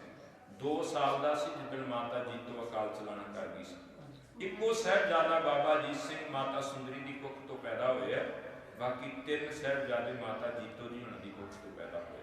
1698 ਦਾ ਬਾਬਾ ਫਤਿਹ ਸਿੰਘ ਦਾ ਜਨਮ ਹੈ ਤੇ 1700 ਈਸਵੀ ਸਨ ਵਿੱਚ ਮਾਤਾ ਜੀਤੋ ਜੀ ਅਕਾਲ ਚਲਾਣਾ ਕਰ ਦਿੰਦੇ। ਮਾਂ ਗੁਜਰੀ ਨੇ ਪਾਲਿਆ 2 ਸਾਲ ਦੇ ਨੂੰ, ਔਰ ਉਦੋਂ ਆ ਬੋਤਲਾਂ ਤੇ ਨਿੱਪਲਾਂ ਵਾਲਾ ਕੰਮ ਨਹੀਂ ਸੀ, ਰੂਮ ਦੇ ਖੰਭਿਆਂ ਨਾਲ ਦੁੱਧ ਪਿਆਉਂਦੀ ਰਹੀ ਮਾਂ। ਇਸ ਤਰੀਕੇ ਨਾਲ ਪਾਲਿਆ ਸੀ ਉਹਨਾਂ ਨੇ। कहते जदों पूछा ना, कहते हुण जदों आएगा मैं नहीं भज के ਉਹਦੇ गल में चंबड़ना, जब रन अजीत जीत कर तशरीफ लाएंगे अब्बा के साथ जिस घड़ी, जो जुझार पाएंगे करके गिला हर एक से हम रूठ जाए। चो वगदा जिवें हुशियारपुर वाल नूं जाइए तो चो ने ना बरसात च पानी हुंदा, वैसे सुके हुंदे ने, इस तरह चो नेड़े लंघदा सी, ने आखिया जिहड़ा धन चुराया घर रखिया किते फड़िया ना जावां। रात जिवें कुत्ते तो रोटी वध जाए ना, ढिड भर जाए तो दबण तुर पैंदा भी परत के भुख लगेगी कढ़ के खा लांगे। गंगू भी ये काम करन तुरिया। ਇਹਨੇ ਲਿਜਾ ਕੇ ਉਹ ਚੋ ਵਿੱਚ ਟੋਇਆ ਕੱਢਿਆ, ਦਾਬਾ ਆਇਆ, ਦਿਨ ਚੜਿਆ, ਮਾਤਾ ਗੁਜਰੀ ਬੱਚਿਆਂ ਦੇ ਵਸਤਰ ਬਦਲ ਲੱਗੇ ਨੇ। ਬੜੇ ਸਹਿਜ ਸੁਭਾਅ ਵਿੱਚ ਪੁੱਛਿਆ, ਰੌਲਾ ਪਾ ਕੇ ਬਹਿ ਗਏ। ਲੈ ਨਾਲੇ ਤੁਹਾਨੂੰ ਰਾਤ ਘਰ ਬਣਾ ਦਿੱਤੀ, ਖਤਰਾ ਮੁੱਲ ਲਿਆ, ਤੁਸੀਂ ਮੈਨੂੰ ਚੋਰ ਬਣਾਤਾ। ਮਾਤਾ ਕਹਿੰਦੇ ਗੰਗੂ ਰੌਲਾ ਨਾ ਪਾ, ਨਹੀਂ ਮਿਲਦਾ ਤੁਹਾਨੂੰ ਕੋਈ ਗੱਲ ਨਹੀਂ। ਲੇਕਿਨ ਮਨ 'ਚ ਬੇਈਮਾਨੀ ਸੀ ਵੀ ਇਹਨਾਂ ਕੋਲੇ ਜੋ ਕੁਝ ਸੀ ਉਹ ਤਾਂ ਮੈਨੂੰ ਮਿਲ ਹੀ ਗਿਆ, ਹੁਣ ਕਿਉਂ ਨਾ ਘੁੰਮਤ ਨੂੰ ਪਕੜਾ ਕੇ ਇਨਾਮ ਪ੍ਰਾਪਤ ਕੀਤਾ ਜਾਏ। ਲਾਲਚ ਇੱਕ ਥਾਂ ਤੇ ਨਹੀਂ ਖਲੋਂਦਾ, ਔਰ ਲੱਭ ਵਾਲਾ ਬੰਦਾ ਜਦੋਂ ਤੁਰਦਾ ਨਾ ਚੇਤਾ ਰੱਖਿਓ ਕੁੱਤਾ ਹਲਕਾ ਹੋ ਜਾਏ, ਫਿਰ ਉਹ ਕਿੰਨੇ ਉਹਨੂੰ ਪਾਲਿਆ, ਕੌਣ ਰੋਟੀ ਪਾਉਂਦਾ ਰਿਹਾ, ਵੱਢਣ ਲੱਗਿਆ ਉਹ ਭੁੱਲ ਜਾਂਦਾ ਵੀ ਮੈਨੂੰ ਕੌਣ ਪਾਲਣ ਵਾਲਾ ਸੀ ਤੇ ਕੌਣ ਨਹੀਂ। ਗੰਗੂ ਭੁੱਲ ਗਿਆ ਸਭ ਕੁਝ। ਜਾ ਕੇ ਮਰਿੰਡਾ ਉੱਥੋਂ ਸਾਰਾ 4 ਕਿਲੋਮੀਟਰ ਵੀ ਨਹੀਂ, ਉੱਥੇ ਜਾ ਕੇ ਖਬਰ ਕਰ ਦਿੱਤੀ। ਜਦੋਂ ਖਬਰ ਕੀਤੀ ਤੇ ਉੱਥੋਂ ਸਿਪਾਹੀ ਆ ਗਏ, ਜਾਨੀ ਖਾਂ ਮਾਨੀ ਖਾਂ। ਮਾਤਾ ਜੀ ਉਹਨਾਂ ਨੂੰ ਪਕੜਿਆ, ਅਸੀਂ ਆਣੇ ਨਾ ਰੱਥ ਤੇ ਬਿਠਾ ਕੇ, ਨਾ ਉਹ ਸਾਡੇ ਵਾਸਤੇ ਸਾਹਿਬਜ਼ਾਦੇ ਨੇ, ਸਾਡੇ ਵਾਸਤੇ ਮਾਂ ਹੈ ਸਤਿਕਾਰਯੋਗ, ਪਰ ਉਹਨਾਂ ਵਾਸਤੇ ਤਾਂ ਉਹ ਦੁਸ਼ਮਣ ਦੇ ਬੱਚੇ ਸਨ ਤੇ ਦੁਸ਼ਮਣ ਦੀ ਮਾਂ ਸੀ। ਦੁੰਨਾ ਸਿੰਘ ਹੰਡੂਰੀਆ ਵਕਤ ਦਾ ਉਸ ਵਕਤ ਦਾ ਲਿਖਾਰੀ ਹੋਇਆ ਸਮਕਾਲੀ। ਉਹਨੇ ਲਿਖਿਆ ਸਾਹਿਬਜ਼ਾਦਿਆਂ ਨੂੰ ਹੱਥ ਪੈਰ ਬੰਨ੍ਹ ਕੇ ਲਟਕਾ ਕੇ ਲਿਆਂਦਾ ਗਿਆ ਮਰਿੰਡੇ ਤੱਕ, ਤੇ ਮਾਤਾ ਗੁਜਰੀ ਦੇ ਮੂੰਹ ਤੇ ਸਿਰ 'ਚ ਤੋਬਰਾ ਚਾੜਿਆ। ਤੋਬਰਾ ਬਜ਼ੁਰਗਾਂ ਨੂੰ ਸ਼ਾਇਦ ਪਤਾ ਹੋਵੇ, ਤੋਬਰਾ ਗੰਦਗੀ ਦਾ ਵੀ ਚਾੜਦੇ ਸਨ ਤੇ ਮਿਰਚਾਂ ਵਾਲਾ। ਇਹ ਨਾ ਬੋਰੀ ਹੁੰਦੀ ਨਾ ਜਿਹੜੀ ਬੋਰੀ, ਉਹਦੇ ਵਿੱਚ ਜਿਵੇਂ ਸਾਬਤ ਮਿਰਚਾਂ ਲਾਲ ਪਾਈਆਂ ਸੁੱਕੀਆਂ, ਤੇ ਉਹਦੀ ਬੋਰੀ ਦੇ ਵਿੱਚ ਜਿਹਨੂੰ ਚਾੜਨਾ ਹੁੰਦਾ ਸੀ ਉਹਦਾ ਮੂੰਹ ਵਿੱਚ ਪਾ ਕੇ ਨਾ ਉਹਦੇ ਆਹ ਗਲ ਕੋਲੋਂ ਰੱਸੀ ਬੰਨ੍ਹ ਦਿੰਦੇ ਸੀ, ਬਈ ਮੂੰਹ ਨਹੀਂ ਬਾਹਰ, ਤੇ ਮਜਬੂਰੀ 'ਚ ਸਾਹ ਤਾਂ ਉਹਦੇ ਵਿੱਚ ਹੀ ਲੈਣਾ ਪੈਂਦਾ ਸੀ। ਜਾਂ ਗੰਦਗੀ ਦਾ ਚਾੜਦੇ ਸਨ, ਵਿਸ਼ਟਾ ਦਾ, ਉਹਦੇ 'ਚ ਮੂੰਹ ਪਾ ਕੇ ਉੱਤੋਂ ਬੰਨ੍ਹ ਦੇਣਾ। ਮਾਂ ਗੁਜਰੀ ਨੂੰ ਤੋਬਰਾ ਚਾੜ ਕੇ ਉਹਨਾਂ ਮਰਿੰਡੇ ਤੱਕ ਲਿਆਂਦਾ। ਕਿੰਨੀ ਵਾਰ ਮੰਦਾ ਬੋਲੇ, ਮਰਿੰਡੇ ਵੀ ਰੋਟੀ ਨਹੀਂ ਦਿੱਤੀ ਨਾ ਕੱਪੜਾ, ਕਿੰਨੀ ਵਾਰ ਹੱਥ ਵੀ ਚੁੱਕਿਆ, ਕਿਉਂਕਿ ਕਹਿੰਦੇ ਸਲੀਮ ਮੰਨ ਜਾਓ, ਸਤਿਗੁਰਾਂ ਬਾਬਤ ਦੱਸੋ। ਸਵੇਰੇ ਖਬਰ ਕੀਤੀ, ਸੂਬਾ ਸਰਹੰਦ ਕਹਿੰਦਾ ਹੁਣ ਵੇਖਾਂਗਾ ਮੋਹ ਦਾ ਮਾਰਿਆ ਗੁਰੂ ਕਿਵੇਂ ਮੇਰੇ ਅੱਗੇ ਆ ਕੇ ਗੋਡੇ ਟੇਕਦਾ। ਜਦੋਂ ਲੈ ਕੇ ਗਏ ਨਾ ਸਰਹੰਦ ਤੇ ਲਿਜਾ ਕੇ ਪਹਿਲਾਂ ਪੁੱਛਿਆ, ਉਹ ਸ਼ਬਦ ਲਿਖਦਾ, ਕਹਿੰਦਾ ਖਮਚੀਆਂ ਵੀ ਮਾਰੀਆਂ, ਜਿਹਨੂੰ ਆਪਾਂ ਹੰਟਰ ਕਹਿ ਦਿੰਦੇ, ਚਮੜੇ ਦਾ ਛਾਂਟਾ ਹੁੰਦਾ ਜਿਵੇਂ, ਉਹ ਵੀ ਮਾਰੇ ਗਏ। ਪਿੱਪਲ ਨਾਲ ਬੰਨ੍ਹ ਕੇ ਗੁਲੇਲੇ ਵੀ ਮਾਰੇ, ਪਰ ਸਾਹਿਬਜ਼ਾਦਿਆਂ ਆਖਿਆ ਧਰਮ ਨਹੀਂ ਛੱਡ ਸਕਦੇ। ਵਜੀਦਾ ਕਹਿੰਦਾ ਠੰਡੇ ਬੁਰਜ 'ਚ ਕੈਦ ਕਰੋ, ਪੂਰੀ ਰਾਤ ਰੱਖੋ ਠੰਡ 'ਚ, ਸਵੇਰੇ ਕਚਹਿਰੀ ਲਾ ਕੇ ਗੱਲ ਕਰਾਂਗੇ, ਆਪੇ ਸਭ ਕੁਝ ਮੰਨਣਗੇ ਜੋ ਕਹਾਂਗੇ। ਅੱਜ ਜਦੋਂ ਆਪਾਂ ਠੰਡਾ ਬੁਰਜ ਵੇਖਦੇ ਹਾਂ, ਇਹ ਜਿਹਨਾਂ ਬਜ਼ੁਰਗਾਂ ਨੇ ਵੇਖਿਆ ਉਹਨਾਂ ਨੂੰ ਸ਼ਾਇਦ ਕਿਤੇ ਪਤਾ ਹੋਵੇ। ਅਸੀਂ ਆਪਣੇ ਬਜ਼ੁਰਗਾਂ ਕੋਲੋਂ, ਦਾਦਾ ਜੀ ਹੋਣੀ ਵੱਡੇ ਦੱਸਦੇ ਸਨ, ਇਹਦੀ ਜਿਹੜੀ ਅੱਜ ਤੁਸੀਂ ਵੇਖੋ ਤੇ ਜ਼ਮੀਨ ਤੋਂ ਠੰਡੇ ਬੁਰਜ ਦੀ ਜਿਹੜੀ ਉਚਾਈ ਹੈ ਨਾ, ਉਹ ਲੈ ਦੇ ਕੇ 35-40 ਫੁੱਟ ਹੋਣੀ ਸਾਰੀ ਹਾਈਟ ਜਿਹੜੀ, ਲੇਕਿਨ ਇਹ 140 ਫੁੱਟ ਉੱਚਾ ਸੀ। ਬੁਰਜ ਐਵੇਂ ਨਹੀਂ ਕਹਿ ਦਿੰਦੇ ਕੋਈ ਛੋਟੀ ਜਿਹੀ ਥਾਂ ਨੂੰ ਬੁਰਜ ਸੀ, ਉਹ ਵਾਕਈ ਬੁਰਜ ਸੀ। ਔਰ ਜਿਵੇਂ ਨਾ ਪੁਰਾਣੇ ਸਮੇਂ ਸੰਗਮਰਮਰ ਦੀਆਂ ਆਪਾਂ ਪਾਲਕੀਆਂ ਬਣਦੀਆਂ ਸਨ ਗੁਰੂ ਸਾਹਿਬ ਦੀਆਂ, ਵੀ ਪਤਲੇ ਪਤਲੇ ਉਹਦੇ ਥੱਲੇ ਥੰਮੀਆਂ ਹੋਣੀਆਂ ਤੇ ਉੱਤੇ ਇਸ ਤਰ੍ਹਾਂ ਪਤਲੀਆਂ ਪੇਡੇ ਥੰਮ ਨਹੀਂ ਸਨ ਜਿਹਦੇ ਨਾਲ ਢੋਲ ਲਾ ਕੇ ਬਹਿ ਜਾਓ ਤੇ ਇੱਕ ਪਾਸੇ ਦੀ ਹਵਾ ਰੁਕ ਜਾਏ। ਔਰ ਇਹੋ ਜਿਹੀਆਂ ਚਾਰ ਚੁਫੇਰੇ ਰੌਣਕਾਂ ਨਹੀਂ ਹੈ, ਕੋਈ ਬਿਲਡਿੰਗ ਨਹੀਂ, ਕੋਈ ਕੁਛ ਨਹੀਂ। ਕੋਲ ਇੱਕ ਬਹੁਤ ਵੱਡਾ ਜਿਹੜਾ ਉਹ ਤਲਾਬ ਬਣਿਆ ਜਿਹਦੇ ਵਿੱਚ ਆ ਕੇ ਨਦੀ ਦਾ ਪਾਣੀ ਇਕੱਠਾ ਹੁੰਦਾ ਹੈ। ਗਰਮੀ ਵਿੱਚ ਵੀ ਗਰਮੀ ਨਹੀਂ ਸੀ ਲੱਗਦੀ, ਤੇ ਸਰਦੀ 'ਚ ਕਿਹੋ ਜਿਹੀ ਹਾਲਤ, ਇਧਰੋਂ ਹਵਾ ਆਉਂਦੀ, ਇੱਧਰ ਲੰਘਦੀ, ਇੱਧਰੋਂ ਚਾਰੇ ਪਾਸਿਓਂ ਹਵਾ ਪੈਂਦੀ, ਕਿਸੇ ਪਾਸੇ ਆਸਰਾ ਨਹੀਂ ਲਿਆ ਜਾ ਸਕਦਾ। ਉੱਥੇ ਰੱਖਿਆ। ਮੋਤੀ ਰਾਮ ਜੀ ਦੇ ਦੂਸਰੇ ਧਰਮਾਂ ਦੇ ਕੈਦੀ ਆਉਂਦੇ ਸਨ, ਤਾਂ ਉਹਨੂੰ ਦੱਸਿਆ ਜਾਂਦਾ ਸੀ ਵੀ ਮੋਤੀ ਰਾਮਾ ਜਿੰਨੇ ਕੈਦੀ ਆਏ ਉਹਨਾਂ ਦੀ ਰੋਟੀ ਬਣਾਉਣੀ ਤੇ ਫਲਾਣੀ ਥਾਂ ਤੇ ਡੱਕੇ ਨੇ ਬੰਦ ਕੀਤੇ ਨੇ, ਉੱਥੇ ਪਹੁੰਚਾਉਣੀ। ਅੱਜ ਉਹਨੂੰ ਕਿਸੇ ਨੇ ਦੱਸਿਆ ਨਹੀਂ, ਉਹਨੇ ਆਪ ਪੁੱਛ ਲਿਆ ਜਾ ਕੇ, ਜਿਵੇਂ ਅੱਜ ਦੀ ਭਾਸ਼ਾ ਜੇਲਰ ਕਹਿ ਲਈ, ਉਹਨੂੰ ਕਹਿੰਦਾ ਹੈ ਵੀ ਖਾਨ ਸਾਹਿਬ ਨੇ ਇਹਨੂੰ ਪਤਾ ਲੱਗਾ 3 ਕੈਦੀ ਆਏ, ਤੁਸੀਂ ਦੱਸਿਆ ਨਹੀਂ ਰੋਟੀ ਕਿੱਥੇ ਦੇਣੀ ਹੈ, ਕਦੋਂ ਦੇਣੀ ਹੈ। ਅੱਗੋਂ ਅਫਸਰ ਜਿਹੜਾ ਸੀ ਉਹ ਬੋਲਿਆ, ਕਹਿੰਦਾ ਹੌਲੀ ਬੋਲ, ਕਹਿੰਦਾ ਤੂੰ ਜਾ, ਤੇਰਾ ਟਾਈਮ, ਤੇਰੀ ਜਿਹੜੀ ਡਿਊਟੀ, ਕਹਿੰਦਾ ਉਹਨਾਂ ਨੂੰ ਰੋਟੀ ਨਹੀਂ ਦੇਣੀ, ਕਹਿੰਦਾ ਨਹੀਂ ਦੇਣੀ। ਕਿਉਂ? ਕਹਿੰਦਾ ਇਹ ਵਜੀਦੇ ਦਾ ਹੁਕਮ ਹੈ, ਰੋਟੀ ਤੱਕ ਹੀ ਉਹਨਾਂ ਨੂੰ ਪਾਣੀ ਦਾ ਘੁੱਟ ਵੀ ਨਹੀਂ ਚੁੱਕਣਾ। ਤੇ ਮੋਤੀ ਰਾਮ ਮਹਿਰਾ ਪਤਾ ਸਹਿਜ ਸੁਭਾਅ ਕੀ ਕਹਿੰਦਾ ਕੋਈ ਵੱਡੇ ਹੀ ਅਪਰਾਧੀ ਹੋਣੇ ਆ ਜਿਨ੍ਹਾਂ ਦੀ ਏਡੀ ਸਜ਼ਾ ਲਾ ਦਿੱਤੀ, ਰੋਟੀ ਵੀ ਨਹੀਂ ਦੇਣੀ, ਨਹੀਂ ਤਾਂ ਰੋਟੀ ਤਾਂ ਦਿੰਦੇ ਹੀ ਹੈ। ਉਹਨੇ ਅਗਲੀ ਗੱਲ ਪੁੱਛੀ, ਕਹਿੰਦਾ ਰੱਖੇ ਕਿੱਥੇ ਨੇ? ਜਦੋਂ ਉਹਨੇ ਆਖਿਆ ਨਾ ਵੀ ਠੰਡੇ ਬੁਰਜ 'ਚ, ਕਹਿੰਦਾ ਕਿੱਡਾ ਗੁਨਾਹ ਕੀਤਾ, ਰੋਟੀ ਵੀ ਨਹੀਂ ਦੇਣੀ, ਰੱਖੇ ਵੀ ਠੰਡੇ ਬੁਰਜ 'ਚ ਨੇ, ਹੈ ਕੌਣ ਨੇ? ਉਹਨੇ ਫਿਰ ਦੱਸਿਆ ਗੁਰੂ ਗੋਬਿੰਦ ਸਿੰਘ ਦੇ ਛੋਟੇ ਲਾਲ ਤੇ ਮਾਤਾ ਗੁਜਰੀ। ਘਰ ਗਿਆ ਮੋਤੀ ਰਾਮ ਮਹਿਰਾ, ਘਰ ਜਾ ਕੇ ਮਾਂ ਨੇ ਰੋਟੀ ਪਾਈ ਨਾ, ਤੇ ਉਹਨੇ ਥਾਲ 'ਚ ਜਦੋਂ ਵਾਰ-ਵਾਰ ਆਖਿਆ ਨਾ ਲੈ ਲਾ ਪ੍ਰਸ਼ਾਦਾ, ਸ਼ੱਕ ਨਹੀਂ ਸੀ ਰਿਹਾ, ਧੱਕੇ ਨਾਲ ਕਿਹਾ, ਜਦੋਂ ਬੁਰਕੀ ਤੋੜੀ ਇੱਥੋਂ ਤੱਕ ਲਿਆ ਤੇ ਵਾਪਸ ਥਾਲ 'ਚ ਰੱਖ ਦਿੱਤੀ, ਭੁੱਬਾਂ ਮਾਰ ਕੇ ਰੋ ਪਿਆ। ਆਂਦਾ ਮਾਂ ਨਹੀਂ ਖਾਧੀ ਜਾਂਦੀ। ਆਖਿਆ ਗੱਲ ਕੀ ਹੈ? ਕਹਿੰਦਾ ਉੱਥੇ ਠੰਡ 'ਚ ਠੰਡੇ ਬੁਰਜ ਭੁੱਖੇ ਬੈਠੇ ਨੇ, ਮੈਂ ਢਿੱਡ ਭਰ ਕੇ ਕਿੱਥੋਂ ਸੌਣਾ, ਮੇਰੇ ਤੋਂ ਮੈਨੂੰ ਨਹੀਂ ਲੱਗਦੀ। ਉਹਨੇ ਆਖਿਆ ਪੁੱਤ ਆਪਾਂ ਕਰ ਵੀ ਕੀ ਸਕਦੇ ਹਾਂ, ਗਰੀਬ ਬੰਦਾ ਕਿੰਨੀ ਕੁ ਤਨਖਾਹ ਦਿੰਦੇ ਹੋਣਗੇ ਮੁਗਲ ਜਿਹੜੇ ਨੇ, ਧੱਕੇ ਨਾਲ ਕੰਮ ਕਰਾਉਂਦੇ ਸਨ। ਉਹਨੇ ਆਖਿਆ ਮਾਤਾ ਜਿੱਥੇ ਬੰਦਾ ਕੰਮ ਕਰਦਾ ਉਹਨੂੰ ਪਤਾ ਹੁੰਦਾ ਮੇਰੇ ਕੁਲੀਗ, ਮੇਰੇ ਤੋਂ ਉੱਪਰਲੇ ਅਫਸਰ, ਮੇਰੇ ਤੋਂ ਥੱਲੇ ਕਿਵੇਂ ਦਾ ਡਿਪਾਰਟਮੈਂਟ ਹੈ, ਰਿਸ਼ਵਤਖੋਰ ਜੇ ਨੇ ਕਿ ਸਾਰੇ ਭ੍ਰਸ਼ਟ ਨੇ ਕਿ ਇਮਾਨਦਾਰ ਨੇ। ਉਹ ਵੀ ਮੁਗਲਾਂ 'ਚ ਕੰਮ ਕਰਦਾ ਸੀ, ਉਹਨੂੰ ਪਤਾ ਸੀ ਕਿ ਲੋਕ ਕਿਹੋ ਜਿਹੇ ਪੈਸੇ ਮਗਰ ਕਿਵੇਂ ਮਰਦੇ ਆ। ਉਹਨੇ ਆਖਿਆ ਮਾਤਾ ਜੋ ਢੇਲੀ ਪਾਈ ਹੁਣ ਤੱਕ ਜੋੜਿਆ ਨੇ, ਜ਼ਿੰਦਗੀ ਦੀ ਕਮਾਈ ਸਫਲੀ ਕਰਨ ਦਾ ਸਮਾਂ ਆ ਗਿਆ। ਉਹਨੇ ਉਹ ਧਨ ਕਢਾਇਆ, ਦੁੱਧ ਗਰਮ ਕਰਾਇਆ ਤੇ ਮਾਤਾ ਦੇ ਕੋਲ ਜਾ ਪਹੁੰਚੇ। ਮਾਤਾ ਦੇ ਚਰਨਾਂ ਵਿੱਚ ਨਮਸਕਾਰ ਕਰਕੇ ਕਹਿੰਦਾ ਮਾਤਾ ਜਿੰਨੇ ਜੋਗਾ ਹਾਂ ਤੇਰੇ ਚਰਨਾਂ ਵਿੱਚ ਹਾਜ਼ਰ ਹੋ ਗਿਆ। ਦੁੱਧ ਛਕਾ ਕੇ ਨਾ ਕਹਿੰਦਾ ਮਾਤਾ ਛੇਤੀ ਜਾਣਾ ਮੈਂ। ਕਹਿੰਦਾ ਤੇਰਾ ਪੁੱਤ ਇਹੋ ਜਿਹਾ ਵੀ ਬਹੁਤੀ ਦੇਰ ਤੇਰੇ ਕੋਲ ਬਹਿ ਨਹੀਂ ਸਕਦਾ। ਮਾਂ ਇਹ ਪੁੱਤ ਤੇਰਾ ਬਹੁਤੀ ਦੇਰ ਨਹੀਂ ਤੇਰੇ ਕੋਲ ਬਹਿ ਸਕਦਾ। ਬਦਕਿਸਮਤ ਹਾਂ, ਮੇਰੇ ਘਰ ਚੱਲੋ। ਮੈਂ ਤਾਂ ਇੰਨਾ ਵੀ ਨਹੀਂ ਕਹਿ ਸਕਦਾ, ਮੈਂ ਤਾਂ ਇੰਨਾ ਵੀ ਨਹੀਂ ਕਹਿ ਸਕਦਾ ਮੇਰੇ ਇੱਥੇ ਸ਼ਹਿਰ ਹੈ, ਮੇਰੇ ਘਰ ਚੱਲੋ, ਕਿਉਂਕਿ ਲੋਕ ਖਲੋਤੇ ਨੇ, ਤੁਹਾਨੂੰ ਘਰ ਵੀ ਨਹੀਂ ਲਿਜਾ ਸਕਦਾ।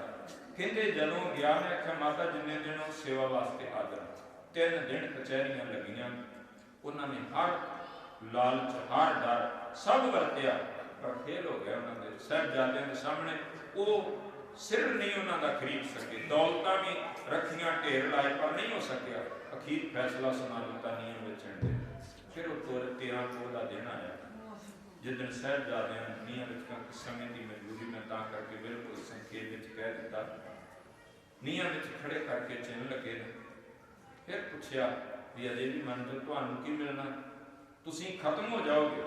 ਸਾਹਿਬਜ਼ਾਦੇ ਨੇ ਆਖਿਆ ਜਾਨ ਦੇ ਕਰ ਔਰੋਂ ਕੀ ਜਾਨੇ ਬਚਾ ਚਲੇ। ਸਾਨੂੰ ਤੁਹਾਨੂੰ ਉਹਨਾਂ ਨੇ ਜ਼ਿੰਦਗੀਆਂ ਦਿੱਤੀਆਂ, हम जान देकर औरों की जाने बचा चले, सिक्खी की नींव हमें सरों पे उठा चले, गुरियाई का किस्सा जहां में बना चले, सिंहों की सल्तनत का पौधा लगा चले, गद्दी ताजो तख्त बस अब कौन पाएगी, दुनिया से जालिमों का निशान तक मिटाएगी। ठोडी तक ईंटें चिंदी गई, मुंह तक आ गई, बीनी को छोटियां ईंटें सन, बीनी को ढांपते ही आंखों पे छा गई, हर चांद सी जबी को ग्रहण सा लगा गई, लगते जिगर गुरु के वो दोनों छुपा गई। कहते जो दुनिया में चिने गए उन्हें आख्या सी इट ना तोड़ियो, चपड़ियां तो कंध विंगी हुंदी, कहंदा तेसी मार के चपड़ी चाड़ के रख और कीता इहो जिहा कुछ साहिबजादे बोले नहीं। जदों कंध पूरी साहिबजादे छुप गए ना विच, तुर पे सारे भी चलो चलिए, दीवार डिग गई, उहदे उत्ते ही साहिबजादे डिगे। फिर आए विच लियाओ, पुछो नहीं, शासन वेद ते बासल वेद, ये बंसावली नाम एक ग्रंथ है, बड़ा पुरातन, उस समय 18वीं सदी च लिखिਆ ਭਾਈ। ਉਹਦੇ ਵਿੱਚ ਸਾਹਿਬਜ਼ਾਦਿਆਂ ਨੂੰ ਸ਼ਹੀਦ ਕਿਵੇਂ ਕੀਤਾ ਗਿਆ, ਕਿਵੇਂ ਹੋਏ, ਉਹ ਲਿਖਦਾ ਕਹਿੰਦਾ 9 ਸਾਲ ਅਵਸਥਾ ਜੋਰਾਵਰ ਸਿੰਘ ਜੀ ਪਏ, 7.5 ਸਾਲ ਅਵਸਥਾ ਫਤਿਹ ਸਿੰਘ ਜੀ ਲਏ, ਕਿਉਂਕਿ ਸ਼ਾਸਨ ਵੇਗ ਤੇ ਬਾਸ਼ਲ ਵੇਗ ਸਾਹਿਬਜ਼ਾਦਿਆਂ ਦੀਆਂ ਛਾਤੀਆਂ ਤੇ ਚੜ੍ਹ ਕੇ ਬਹਿ ਗਏ, ਗੋਡਿਆਂ ਥੱਲੇ ਹੱਥ ਲੈ ਲੈ ਕੇ ਤੜਫਣ ਨਾ। ਕਹਿੰਦੇ ਉਹ ਕਟਾਰ ਲੈ ਕੇ ਨਾ ਪਹਿਲਾਂ ਬਾਬਾ ਜੋਰਾਵਰ ਸਿੰਘ ਦੇ ਗਲ ਤੇ ਮਾਰੀ, ਸ਼ਾਹ ਰਾਗ ਦੇ ਉੱਤੇ, ਉਹਨਾਂ ਦੇ ਕਹਿੰਦੇ ਉਦੋਂ ਹੀ ਪ੍ਰਾਣ ਜਿਹੜੇ ਨਿਕਲ ਗਏ, ਸ਼ਹੀਦ ਹੋ ਗਏ। ਲੇਕਿਨ ਜਦੋਂ ਬਾਬਾ ਫਤਿਹ ਸਿੰਘ ਦੇ ਮਾਰੀ ਨਾ, ਉੱਥੇ ਜ਼ਖਮ ਡੂੰਘਾ ਨਹੀਂ ਲੱਗਾ, ਉੱਥੇ ਅੱਧੀ ਘੜੀ ਉਹਨੇ ਸ਼ਬਦ ਲਿਖਿਆ, 12:30 ਤੋਂ 13 ਮਿੰਟ ਦਾ ਸਮਾਂ ਬਣਦਾ। ਉਹ ਕਹਿੰਦਾ ਅੱਧੀ ਘੜੀ ਬਾਬਾ ਫਤਿਹ ਸਿੰਘ ਦੇ ਚਰਨ ਇਸ ਤਰ੍ਹਾਂ ਸਰੀਰ ਹਿੱਲਦਾ ਰਿਹਾ, ਅੱਧੀ ਘੜੀ ਤੋਂ ਬਾਅਦ ਜਾ ਕੇ ਸਰੀਰ ਸ਼ਾਂਤ ਹੋਇਆ। ਉਹ ਕਹਿੰਦਾ ਹੈ ਕਿ जोरावर के प्राण खंडे के साथ बेग छूट गए, फतेह सिंह जी आधी घड़ी चरण मारते रहे, कहते अद्धी घड़ी उन्होंने चरण हिलते रहे, शहीद होए। उस तो बाद सी शरीरां दी नरादरी शर्तां इहो जिहियां रखदे सन, कोई पूरी ना कर सके। पर होया कि जदों आख्या ना भी इन्हां दा संस्कार नहीं करन देना, दीवान टोडरमल आ गया। उन्हें आख्या मैं संस्कार करना, बोलो कीमत दसो। ਉਹ ਆਂਦੇ ਤੂੰ ਸੰਸਕਾਰ ਕਰਨਾ ਤੇ ਉਹ ਜਿੰਨੀ ਧਰਤੀ ਲੈਣੀ ਮੋਹਰਾਂ ਵਿਛਾ ਕੇ ਖੜੀਆਂ ਕਰਕੇ ਦੇ ਤਾਂ ਮੈਂ ਕਿੰਨਾ ਉਹਨੇ ਜ਼ਿੰਦਗੀ ਦੀ ਸਾਰੀ ਕਮਾਈ ਲਾ ਦਿੱਤੀ। ਉਹਨੇ ਕਿੱਡਾ ਧਨਾੜ ਸੀ, 78000 ਮੋਹਰਾਂ ਲੱਗੀਆਂ, 4 ਸਕੁਅਰ ਫੁੱਟ ਧਰਤੀ। ਅੱਜ ਦੀ ਕੈਲਕੂਲੇਸ਼ਨ ਕਰਦੇ ਵੀ 2.5 ਅਰਬ ਰੁਪਈਆ ਬਣਦਾ ਉਸ ਵੇਲੇ ਦਾ 1704 ਦਾ। ਲੇਕਿਨ ਸੱਚ ਜਾਣਿਓ ਜੋਤੀ ਸਰੂਪ ਦੇ ਉਸ ਅਸਥਾਨ ਨੂੰ ਧਨ ਦੇ ਨਾਲ ਤਾਂ ਤੋਲੇ ਹੀ ਨਹੀਂ ਜਾ ਸਕਦਾ। ਉਹ ਏਡੀ ਪਵਿੱਤਰ ਥਾਂ ਹੋ ਗਈ ਤੇ ਜਦੋਂ ਇਹਨਾਂ ਸਰੀਰਾਂ ਨੂੰ ਲੈ ਕੇ ਤੁਰੇ ਨਾ, ਇੱਕ ਚੇਤਾ ਰੱਖਿਓ, ਗਰੀਬ ਤੋਂ ਗਰੀਬ ਬੰਦਾ ਵੀ ਕਿਤੇ ਚਲਾ ਜਾਏ ਨਾ, 4 ਬੰਦੇ ਮੋਢੇ ਦੇਣ ਵਾਲੇ ਹੁੰਦੇ ਨੇ, ਪਰ 2 ਸਾਹਿਬਜ਼ਾਦੇ, ਤੀਸਰੀ ਮਾਂ ਗੁਜਰੀ, ਤੇ ਨਾਲ ਲੈ ਕੇ ਜਾਣ ਵਾਲੇ ਪਤਾ ਕਿੰਨੇ ਸਨ? ਦੀਵਾਨ ਟੋਡਰਮਲ, ਬਾਬਾ ਮੋਤੀ ਰਾਮ ਮਹਿਰਾ, ਇੱਕ ਪਠਾਨ ਸੀ ਗੁਰੂ ਘਰ ਦਾ ਸ਼ਰਧਾਲੂ ਅਤਾ ਖਾਨ, ਉਹ ਤੁਰਿਆ ਨਾਲ। 3 ਤੋਂ 4 ਸਰੀਰ, 4-4 ਮੋਢੇ ਦੇਣ ਵਾਲੇ ਵੀ ਨਹੀਂ ਸਨ। ਲੈ ਕੇ ਗਏ ਨਾ ਜਦੋਂ ਜੋਤੀ ਸਰੂਪ, ਹੁਣ ਸੋਚਣ ਲੱਗੇ ਵੀ ਵਿਚਾਰ ਚੱਲ ਪਈ ਵੀ ਅੱਡ-ਅੱਡ ਕਰੀਏ ਤਿੰਨਾਂ ਦਾ ਸੰਸਕਾਰ, ਵੱਖ-ਵੱਖ ਕਰੀਏ। ਕਿਤੇ ਆਇਆ ਵੀ ਦੋਨਾਂ ਸਾਹਿਬਜ਼ਾਦਿਆਂ ਦਾ ਇਕੱਠਾ ਕਰ ਦਈਏ, ਮਾਤਾ ਗੁਜਰੀ ਦਾ ਅੱਡ ਕਰ ਦਈਏ। ਬਾਬਾ ਮੋਤੀ ਰਾਮ ਮਹਿਰਾ ਨਾ ਦੀਵਾਨ ਟੋਡਰਮਲ ਦੇ ਨੇੜੇ ਹੋ ਗਏ। ਬੰਦਾ ਗਰੀਬ ਸੀ ਤੇ ਦੀਵਾਨ ਟੋਡਰਮਲ ਬੜਾ ਤਨਾੜ, ਗਰੀਬ ਬੰਦਾ ਤਗੜੇ ਨੂੰ ਸਲਾਹ ਵੀ ਦਵੇ ਨਾ ਤੇ ਡਰਦੇ ਦਿੰਦਾ ਉਹਨੂੰ, ਪਤਾ ਨਹੀਂ ਅਗਲੇ ਨੇ ਕੀ ਕਹਿ ਦੇਣਾ। ਉਹ ਨੇੜੇ ਹੋਇਆ ਤੇ ਕਹਿੰਦਾ ਦੀਵਾਨ ਸਾਹਿਬ ਇੱਕ ਗੱਲ ਆਖਾਂ। ਕਹਿੰਦਾ ਦੱਸ। ਕਹਿੰਦਾ ਥੋੜਾ ਜਿਹਾ ਹੋ ਕੇ ਸੁਣਿਓ, ਪੜਦਾ ਹੈ। ਕਹਿੰਦਾ ਮੈਂ ਨਾ 3 ਰਾਤਾਂ ਮਾਤਾ ਗੁਜਰੀ ਨੂੰ ਮਿਲਦਾ ਰਿਹਾ। ਉਹਨੇ ਇਹ ਗੱਲ ਨਹੀਂ ਸੀ ਕੀਤੀ ਕਿਸੇ ਨਾਲ ਵੀ ਮੈਂ ਦੁੱਧ ਪਿਆਉਂਦਾ ਰਿਹਾ। ਕਹਿੰਦਾ ਮੈਂ 3 ਰਾਤਾਂ ਜਾਂਦਾ ਰਿਹਾ ਮਾਤਾ ਕੋਲੇ, ਸਾਹਿਬਜ਼ਾਦੇ ਨੂੰ ਮਿਲਿਆ। ਮਾਂ ਨੇ ਇੱਕ ਗੱਲ ਕਹਿੰਦੀ ਸੀ, ਮੋਤੀ ਰਾਮਾ, ਅਨੰਦਪੁਰ ਸਾਹਿਬ ਤੋਂ ਤੁਰੀ ਸਾਂ ਤੇ ਗਲ ਬੱਕੜੀ ਵਿੱਚ ਲੈ ਕੇ ਇੱਕ ਪਾਸੇ ਜ਼ੋਰਾਵਰ ਸੀ, ਇੱਕ ਪਾਸੇ ਫਤਿਹ ਸਿੰਘ ਸੀ, ਬਸ ਇੱਕੋ ਹੀ ਗੱਲ ਹੈ, ਹੁਣ ਤੱਕ ਵਿਛੜ ਨਹੀਂ ਦਿੱਤੇ। ਕਹਿੰਦੇ ਇਸ ਤਰ੍ਹਾਂ ਹੀ ਇਹਨਾਂ ਨੂੰ ਲੈ ਕੇ ਜਾਵਾਂ, ਮੇਰੇ ਤੋਂ ਦੂਰ ਨਾ ਹੋ ਜਾਣ। ਕਹਿੰਦਾ ਮੈਂ ਇਹ ਕਹਿਣਾ ਵੀ ਚਿਖਾ 'ਚ ਵੀ ਜਦੋਂ ਪਾਉਣਾ ਜੇ ਨਾ, ਮਾਤਾ ਗੁਜਰੀ ਨੂੰ ਵਿਚਾਲੇ ਪਾਓ ਤੇ ਉਹਨਾਂ ਦੀਆਂ ਬਾਹਾਂ ਦੋਨੋਂ ਸਾਈਡਾਂ ਨੂੰ ਖੋਲ ਕੇ ਉਹਨਾਂ ਦੇ ਇੱਕ ਮੋਢੇ ਤੇ ਸੱਜੇ ਪਾਸੇ ਬਾਬਾ ਜ਼ੋਰਾਵਰ ਸਿੰਘ ਦਾ ਸਿਰ ਰੱਖੋ, ਸੱਜੇ ਪਾਸੇ ਉਹਨਾਂ ਨੂੰ ਲਟਾਓ, ਖੱਬੇ ਪਾਸੇ ਬਾਬਾ ਫਤਿਹ ਸਿੰਘ ਦਾ ਮੋਢੇ ਤੇ ਸਿਰ ਰੱਖੋ ਤੇ ਮਾਤਾ ਦੇ ਹੱਥ ਨਾਲ ਉਹਦੇ ਗਲ ਬੱਕੜੀ ਪਵਾ ਦਿਓ ਚਿਖਾ ਵਿੱਚ ਵੀ। ਮਾਂ ਕਹਿੰਦੀ ਸੀ ਨਾਲ ਹੀ ਲੈ ਕੇ ਜਾਣਾ, ਇਸ ਤਰ੍ਹਾਂ ਹੀ ਲੱਗਣ ਜਿਵੇਂ ਦੋਨਾਂ ਨੂੰ ਸੱਜੇ ਖੱਬੇ ਲੈ ਕੇ ਪਈ। ਉਹਨੇ ਆਖਿਆ ਬਿਲਕੁਲ ਇਸ ਤਰ੍ਹਾਂ ਹੀ ਹੋਏਗਾ, ਚਿਖਾ ਵਿੱਚ ਇਸ ਤਰ੍ਹਾਂ ਪਾ ਕੇ ਅਗਰ ਭੇਂਟ ਕੀਤਾ। ਇਹ ਨਾ 13 ਕੋਲ ਤੁਸੀਂ ਵੇਖੋ ਕਿਤੇ ਇੱਕੋ ਇੱਕ ਦੁਨੀਆ ਦਾ ਨਗਰ ਕੀਰਤਨ ਹੈ ਜਿਹੜਾ ਫਤਿਹਗੜ੍ਹ ਸਾਹਿਬ ਤੋਂ ਸ਼ੁਰੂ ਹੁੰਦਾ ਜਪਜੀ ਸਾਹਿਬ ਦਾ ਪਾਠ ਕਰਕੇ, ਤੇ ਜਦੋਂ ਸਮਾਪਤੀ ਹੁੰਦੀ ਨਾ ਜੋਤੀ ਸਰੂਪ ਜਾ ਕੇ, ਉੱਥੇ ਸੋਹਲਾ ਸਾਹਿਬ ਦਾ ਪਾਠ ਹੁੰਦਾ, ਫਿਰ ਅਰਦਾਸ ਹੁੰਦੀ। ਜਿਵੇਂ ਆਪਾਂ ਕਿਸੇ ਮ੍ਰਿਤਕ ਸਰੀਰ ਨੂੰ ਸੰਸਕਾਰ ਲਈ ਲਿਜਾਂਦੇ ਨਾ, ਬਿਲਕੁਲ ਉਹ ਮਰਿਆਦਾ। ਚੇਤਾ ਰੱਖਿਓ, ਜਿੱਦਣ 1704 ਚ ਸਰੀਰ ਲੈ ਕੇ ਤੁਰੇ ਸਨ ਤੇ 3 ਸਰੀਰਾਂ ਨਾਲ 4 ਵੀ ਨਹੀਂ ਸਨ। ਅੱਜ ਜਦੋਂ ਨਗਰ ਕੀਰਤਨ ਨਿਕਲਦਾ ਨਾ, ਉਸ ਯਾਦ ਵਿੱਚ ਲੱਖਾਂ ਦੀ ਗਿਣਤੀ ਹੁੰਦੀ ਹੈ, ਗਿਣਤੀ ਨਹੀਂ ਹੋ ਸਕਦੀ ਕਿੰਨੇ ਸਰੀਰ ਅੱਜ ਉਹਨਾਂ ਸਾਹਿਬਜ਼ਾਦਿਆਂ ਦੇ ਨਾਲ ਤੁਰੇ, ਉਹਨਾਂ ਦੇ ਚਰਨ ਸਭ ਕੁਝ ਕੁਰਬਾਨ ਕੀਤਾ। ਤੇ ਇੱਕ ਗੱਲ ਕਹੀ, ਕਰਨ ਕੇ ਸੀਸ ਪਰਵਾਰ ਦੀ ਚਾਰ ਬੁਰੇ ਤੋਂ ਕਿਆ ਹੋਇਆ, ਜੀਵਨ ਕਿਹੜੀ ਲਗਾ। ਸਾਡਾ ਪਿਓ ਦਾਦਾ ਕੋਈ ਚੰਗੇ ਰੁਤਬੇ ਤੋਂ ਰਿਟਾਇਰ ਹੋਇਆ ਹੋਵੇ ਨਾ, ਜਾਂ ਕੋਈ ਚੰਗਾ ਉਹਦੇ ਕੋਲੇ ਧਨਦਾਰ, ਤੇ ਅਸੀਂ ਮਾਣ ਨਾਲ ਕਹਿੰਦੇ ਮੈਂ ਫਲਾਣੇ ਦਾ ਪੋਤਰਾ, ਮੈਂ ਫਲਾਣੇ ਦਾ ਦੋਤਰਾ। ਪਰ ਮਾਣ ਕਰਿਆ ਕਰੋ, ਗੁਰੂ ਨੇ ਸਾਨੂੰ ਆਪਣੇ ਧੀਆਂ ਪੁੱਤਰ ਆਖਿਆ, ਮਾਣ ਨਾਲ ਆਖਿਆ ਕਰੋ ਅਸੀਂ ਕਲਗੀਆਂ ਵਾਲੇ, ਅਸੀਂ ਉਹਦੇ ਵੰਸ਼ਜ ਹਾਂ, ਅਸੀਂ ਉਹਨਾਂ ਦੇ ਵਾਰਸ ਹਾਂ। ਸਤਿਗੁਰੂ ਦਇਆ ਕਰੇ, ਸਾਨੂੰ ਦੀ ਮਜਬੂਰੀ ਹੈ, ਇੰਨੀ ਬੇਨਤੀ ਆਪ ਪ੍ਰਵਾਨ ਕਰਿਓ। ਕੋਟਾਨ ਸ਼ੁਕਰ ਗੁਰੂ ਗ੍ਰੰਥ ਸਾਹਿਬ ਜੀ ਦਾ, ਆਪ ਸੰਗਤ ਦਾ ਬੜੀ ਕਾਗਰਤਾ ਨਾਲ ਆਪ ਜੀ ਨੇ ਸਰਵਣ ਕੀਤਾ। ਪ੍ਰਬੰਧ ਕਰਨ ਵਾਲੇ ਵੀਰਾਂ ਦਾ ਆਪ ਸਭਨਾਂ ਦਾ ਦਿਲ ਧੰਨਵਾਦ। ਜਿਹੜੇ ਸੇਵਾਵਾਂ ਕਰ ਰਹੇ ਸਮਾਗਮ ਵਿੱਚ, ਸਤਿਗੁਰੂ ਸਭ ਦੀਆਂ ਸੇਵਾਵਾਂ ਹਾਰ ਰਹੀਆਂ ਪ੍ਰਵਾਨ ਕਰਨ। ਮੁੰਨਾਂ ਭੁੱਲਾਂ ਦੀ ਖਿਮਾ, ਵਾਹਿਗੁਰੂ ਜੀ ਕਾ ਖਾਲਸਾ।